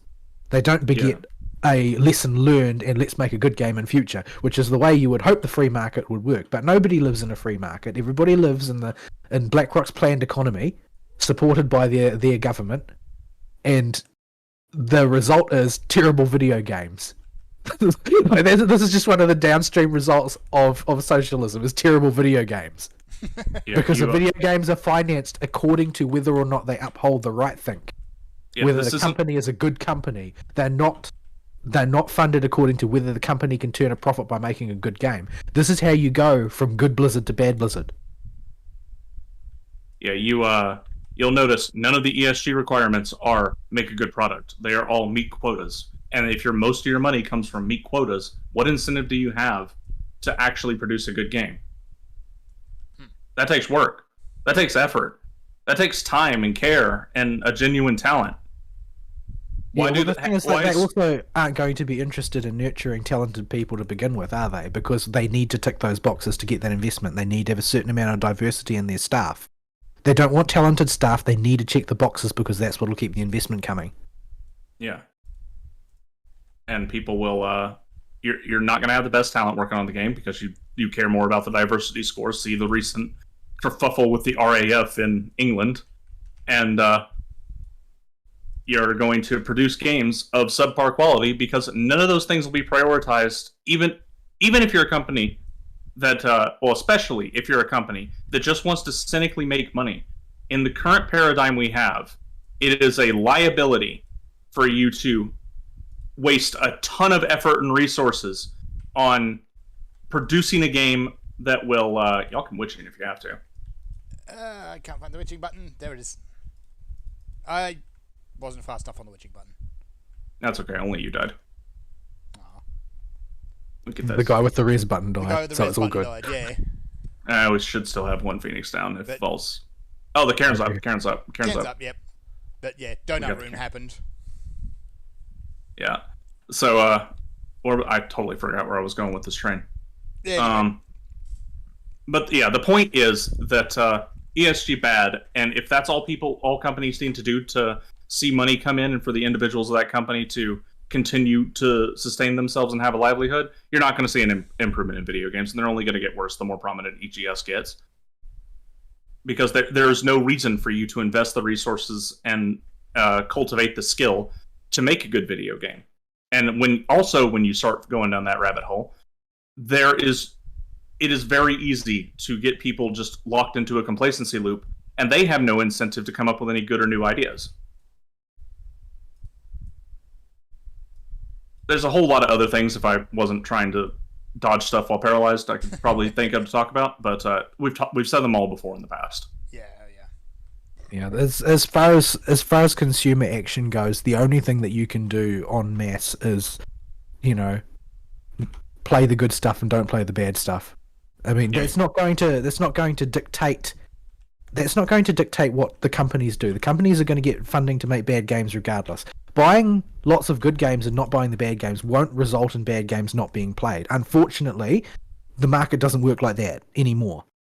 But what you can do is you can adjust what it means to play games as sort of like a collective action of people as gamers. If that demographic, that marketable demographic as a whole, simply isn't targeted by terrible games anymore, if that ceases to have value as an interaction with a mass of people, then that interaction will simply not be prioritized any longer. So but that sort of like relies on you to be able to generate a sense of status. It's like I was saying before, like there need to be low status products and high status products, right? Ultimately, it needs to be playing Magic the Gathering needs to be the white trash version of playing something that is actually good, that is produced by somebody who actually values the product and values the people that use it. Like it needs to be a low class action to buy the corporate good. It needs to be a low class action to be waiting on the next AAA. Like basically, you need to find the right product and be a hipster snob about it, and make sure that everybody only knows that that's the good thing and everything else is the bad thing. Yeah. There's not really much else you can do, really, because ultimately, the bulwark against corporate manipulation of the culture is a strong culture.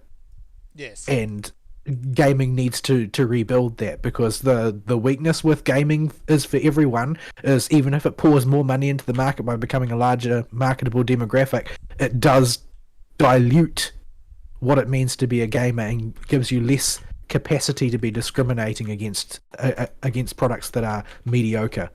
Because how many flipping minotaurs are on this floor? At least one more. Many. All right. I suppose while we're running in this vein, there's only other little bit of news I found, which I just found more amusing than anything else, is a guy spoke out from being fired from Blizzard, one of the quest designers. The reason he got fired is because he did some of the Venture Co. quest dialogue. You know, really corporate greedy goblins. Apparently one of his managers saw his work. They had a little bit too close to home. Just a little bit too close to home. I mean, if you are looking at a parody of corporate greed and seeing yourself, it's probably time to reassess your business. I was expecting to hear you say he was accused of anti-Semitism. No, I think that happened a few years ago. But, yeah, it's just really, really Blizzard. Really. Well, yes, because that's what Blizzard is. It is. They are corporate greed. They are that type of company now. Like that was Bobby's dream, and he achieved it. Yep, we've got to print all the money. He made it. He made Blizzard into a soulless corporate shoggoth completely successfully. See Overwatch 2. And Diablo 3. And apparently Diablo 4, though I haven't dug too far into that. Is that out now? Is that a thing? It came out this week, and it's kind of landed with a wet squish. Like, no one seems to really talk about it one way or the other. It's like... I'm sleeping for 10 seconds, by the way. Why are you sleeping for 10 seconds, man? Oh, hang on, here's another one. Forspoken's getting expansion. Why? But nobody owns Foreskin. Nobody cares. Because it was on the docket and already had stuff invested into it, so they might as well try and release it to recoup some of the cost. Yeah. Is the dialogue going to be any better? They're not going to recoup the cost. Well, the thing is that ultimately the dialogue was not why people didn't like it. It was part of the reason. The dialogue was why people memed on it. Oh, yeah. People didn't like it because it didn't make any sense. The game was a mess. Oh yeah, the game is abysmal. But just even from the trailer, it was the dialogue that got people memeing on it in the first place. And then you got the actual game. So, yeah, apparently they didn't let memes be dreams. No, yeah. They probably should have. So, with that, I think we've reached the bottom of this well for now. Yeah, we're still got a few floors after this one we need to shoot through, but... Oh, actually, if you want to have had a little bit more time, the predictables happened, and Street Fighter 6 released. There has been reviews by professional game reviewers. Aside from the nonsense saying that Cammy's legacy outfit is inappropriate, which, I mean, come on, yeah. But Soggy knees. She's too smexy. But woman got a booty that just don't stop, I'm sorry.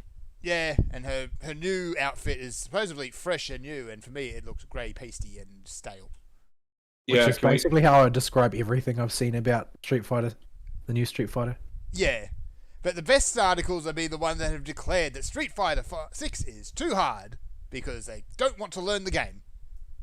What do you mean it's too hard? As in it's a fighting game. It's as hard as your opponent. Yeah, they don't want to learn combos, and they don't want to learn how the mechanics work or anything like that, and how characters work or what zoning is. Well, you don't have to do that in the Arc System Works games. You can just press the one-button auto combos. But they dunked on those games too. I think it's just they don't like video games. I think they just don't like video games. But I think fighting games are special with video game reviewers in that they require a different level of input than other games and require you to actually have to pay attention in addition to playing the video game. And there is no way to cheat your way through it because most of it is online competitiveness. You gotta get good. So you're just going to get your butt handed to you if you're a video game journo that accidentally holds the controller upside down half the time when they grab it. Yes.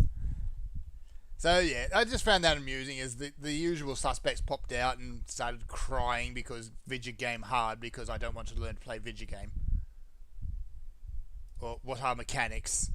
If you don't want to learn combos or anything like that, why are you playing a fighting game?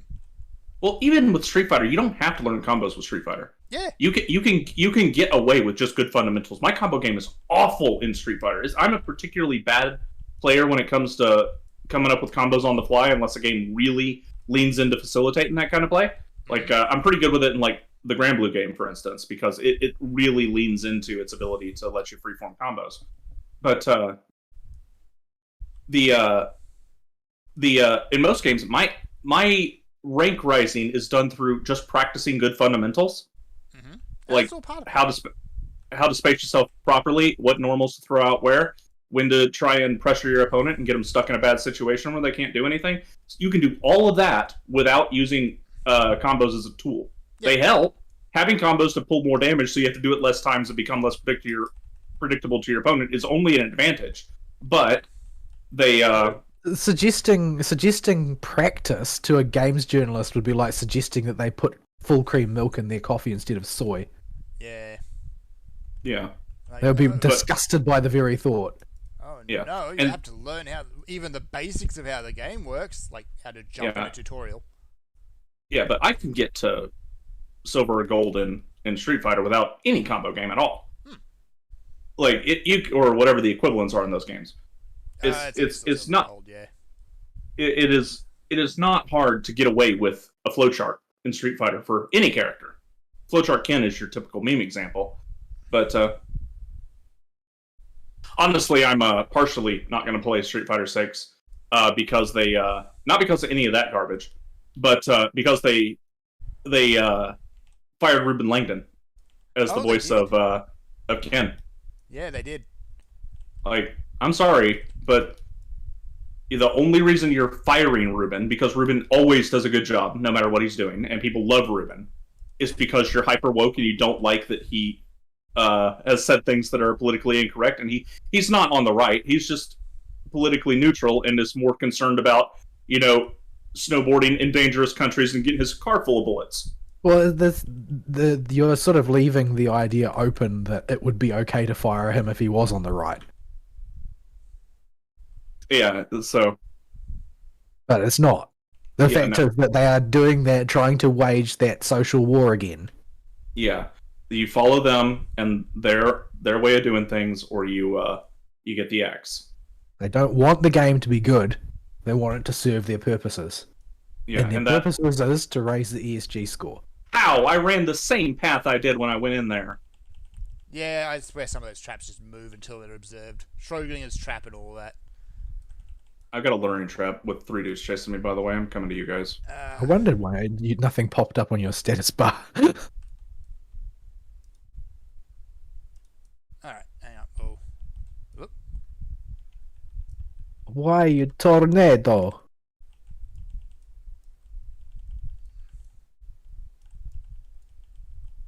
Hang on, we gotta focus for a minute here.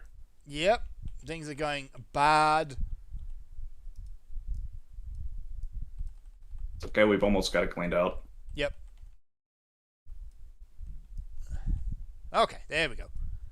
That was fun. Okay. So yeah, one more floor and then the boss. Yeah, Street Fighter has never been a great attractant for me, but I've appreciated the characters. I know who they are.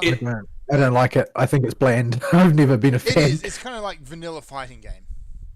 But even the personality they had, they've kind of sucked out of it with number 6. I just see absolutely nothing appealing. Like the logo is literally grey. It is grey. Like, why? Street Fighter's characteristically has a bright orange logo. Yes. It's very distinctive. Yeah, it's at the very least popped every single time. They had a yellow one time, I think, but yeah, one time I think. But it's I'm less offended by them pushing like diversity stuff in Street Fighter than I would be other games, because it's supposed to be fighters from all over the world. Okay, yeah. What I have a problem with is mostly mechanical stuff with Street Fighter and the characters they are pushing being uninteresting. Where all They the do legacy not. characters taking a backseat. Yeah, the legacy characters are caricatures, but that is part of the fun. Yeah. Like, nobody looks at the Windmill Gundam and G Gundam from Norway or wherever it's from and goes, oh, I hate that thing. No, they wanted more models made of it because it was a super short print one because they thought nobody would like the Windmill Gundam. But no, the Norwegians or whatever love it because it's their rep and they don't care that it's a caricature. Most people think I can't afford this. The gunpla is ridiculous for that thing. It's just, ugh. Good luck even finding one. I'm sleeping in the corner, by the way. Don't mind me. Why are you sleeping? Why are there so many Skatines? Because that's why I'm sleeping in the corner. We got a conga line of these things. How did Why? it get this all the way over here? You got dimension returns on it at least. Yeah, but Oh boy, even this is so. not good. We're gonna die to Skatines, aren't we? No, this one's almost dead. I'm asleep. I'm also You'll asleep. wake up as soon as you. This Okay. one's actually night. Diminishing returns are a thing, so the more they sleep us, the less they can sleep us in the future. Yeah, I think I'm actually immune to sleep at this point. I feel like I'm being clowned on by birds, though. Yes. They are very fast birds because the gloom is up, so their move speed is increased. Stupid birds. So yeah, I have no interest in the current Street Fighter. They've not done anything to sell it on me. Them firing Ruben Langdon was a big mark against them, as far as I'm concerned. And I just don't. Why would I play that when there are better and more fun and more bouncy options? Even if Arc System Works is dropping the ball a little bit in these days, they're still better than whatever the heck Street Fighter's putting out. I've never been a Street Fighter person at all. Like when Street Fighter, like I've always played something other than Street Fighter. Like it was always like, oh well, Street Fighter, but I'd rather play Mortal Kombat. I'll play Mortal Kombat instead because it's funnier. And then it was Soul Calibur, and then it was Blaze Blue, and now it would be something else. Yes. Like maybe Melty Blood or something like that. It's never going to be Street Fighter because Street Fighter is dumb and bad and boring. Like there's nothing interesting there. There's no gunpowder to it. It's just it's doing that thing again for the nth iteration. It's the vanilla option, and it has been for the longest time. All right, I got a group. It's not even very good vanilla these days. Like 5 was just awful. A lot of people in the super hardcore scene liked 5, but I'm not one of them, and neither are any of y'all. So, Nah, well, the thing is that I don't trust that opinion either because I don't see any reason to believe that they wouldn't just persuade themselves that it was good even if it was terrible. yeah, Because they are just so in the tank for Street Fighter as a whole. run to the middle.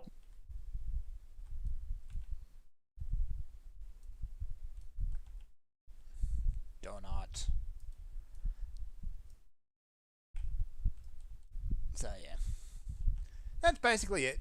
There's nothing really else that happened this week. Next week we can probably start to get the Burn, don't stand there.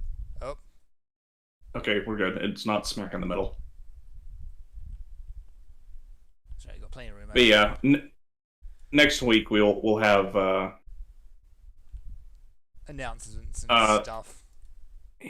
I want to get excited for it. I want to be able to look forward to video games coming out, but I don't care.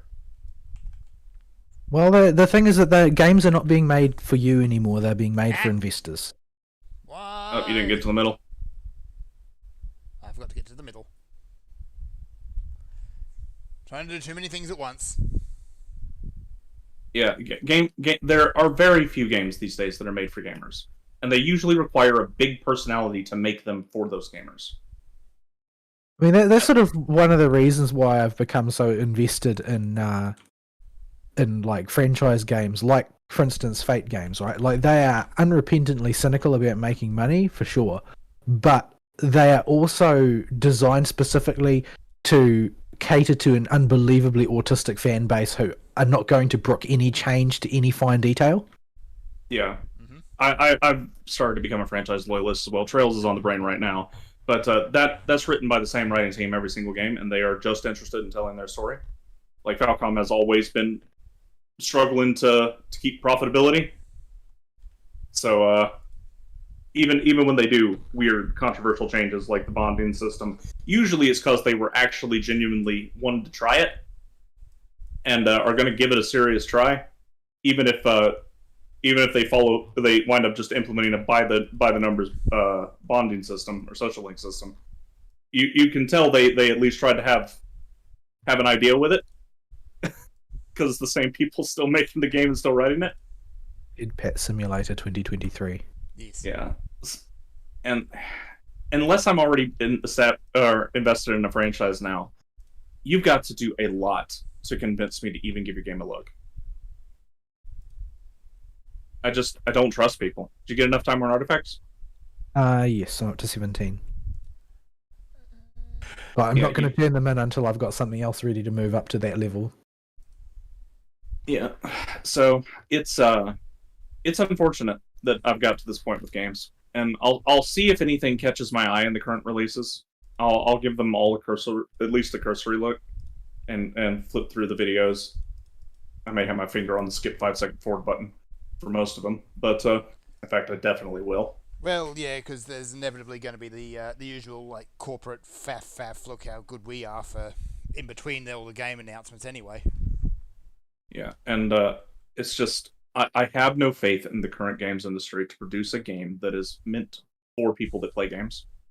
Like the Devil May Cry 5 was the oddity, the exception that proves the rule, because it was made by an autistic game developer that held his employment at Capcom hostage by saying, I will quit unless you let me make the video game I want to make.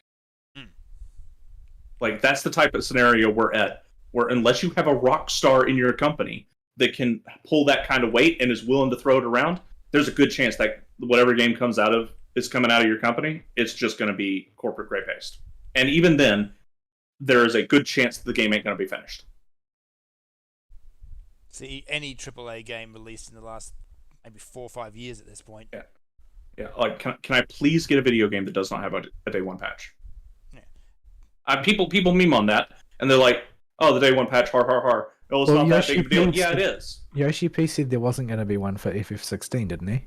Yeah, and I think that's a bigger deal than people think. It's sad that it's a big deal. In addition to you can just pop the game in and play it, it also shows that they put enough care and polish into the game to go through and fix the bugs and make sure it's functional before they put it on store shelves. Yeah. I'm not overly worried about small day one patches. Like the ones where they've found a little bug here and there and just they've gone and patched that. It's the ones that, like, you download the game or install it off a CD and it downloads the entire game again as the day one patch. That's when you got I think the problem is having a day one patch at all and caving to the patch culture in general. No, that's a decision this decision is often not made by the developer. That'll be the publisher has said, well, this is your gold date, but we don't care if you continue developing after that. And then there's invariably going to be things that they continue developing after they're forced to go gold by their publisher. Yeah, there can be quite a space of time between going gold and actually releasing, and in that time you can find all sorts of things. Yeah, it's just it is a different mindset that it puts your team in when you know you've released a product that is complete. I think, and you did good, you can put your good job. You can put your efforts into making that thing better with expansion content or moving on to the next good thing. Yeah, that's why I say it facilitates a sense of success. These day one patch cycles and the current development cycle of video games just doesn't in general. So when a game comes out and it doesn't have a day one patch at all, that says a whole lot about how the development of that game went and how confident they are in it. All right, let's get out of here, shall we? All right. Email topic of the week. We got a bunch of upcoming announcements. If anything catches your eye, let us know. We'll talk about it. Yes. All right. Closing comments, and I'll get us out of here. I hate this time of year. It's the doldrums, and then we get a whole lot of corporate piffle. So, but I don't care. That's the problem. I don't have any anticipation that anything will be announced that I will be hyped for, because I don't even know what it would take these days. I want to be surprised. I want to be something to just show up that's going to blow my socks off. But I think at this point I'm just too cynical. Yeah. The blow socks off part would be the full reveals of stuff that's been teased before at this point, or maybe a surprise release we didn't see coming. So I am not seeing anything that's ready to explode and blow my socks off has been teased so far in the past several years. It's going to have to be something, I think, that's going to come out of complete left field and say, oh, by the way, we're releasing now. Something like a Hi-Fi Rush. They have to do that. Yeah. Well, even then, Hi-Fi Rush was it's still a flash in the pan, though. It's not going to change the direction of the industry. Like, it's good that it happened, and it needs to happen more, but ultimately, those companies just get bought out by a corporate shoggoth and become part of the shoggoth. Yes. Every now and again, said shoggoth might have a spark of the old self, like in the case of Hi-Fi Rush, but that was by and large a little team doing a side project. Well, it's a team able to isolate themselves from the shoggoth for a bit is what happened. Yes. So ultimately, there needs to be a complete and natural, without intervention, disintegration of these big corporate shoggoths. And you can see that already that's the case. Like, Ubisoft is barely able to remain stable at this point. That's what happens when you make the same game over and over for 10 years. Yeah, they are hairs bred from collapsing under their own bloated weight. And I think that's really what needs to happen. Like, you can't continue forward with ABK and with EA and with Ubisoft. Like, those giant companies can't continue to exist, but Microsoft is going out of their way to make sure that they do. Yeah, the mother shoggoth, Microsoft and Sony, are another problem. They're a big problem that I don't know how we're going to deal with them, or if we can't deal with them. They're beyond. Well, beyond the level of an individual. They are the sort of like the foundational problem, but unfortunately, that problem is perpetuated by the commentariat being completely taken in by the whole thing. Like, they will debate over the finer points of whether Sony's live offerings are better value than Microsoft's live offerings, or vice versa in any given generation. They won't waste their time debating on whether we should be invested in this shoggoth to begin with. Yeah, and it's that we don't have an avenue to do anything about them at the moment, but just keep an eye out for stuff and try to make some noise about what you think's good, and if people are doing you right as smaller companies or as pieces of the shoggoth that are able to act independently, support the rogue tentacle. Yes, support the tentacle. Yeah, not all of them. You'd be very careful about the ones you support. Yeah, yes. Support the good tentacle, not the bad tentacle. The rogue one. The one that smoked in high school. Anyway, let's get out. All right, folks. We'll see you next week. Sayonara. Bye-bye.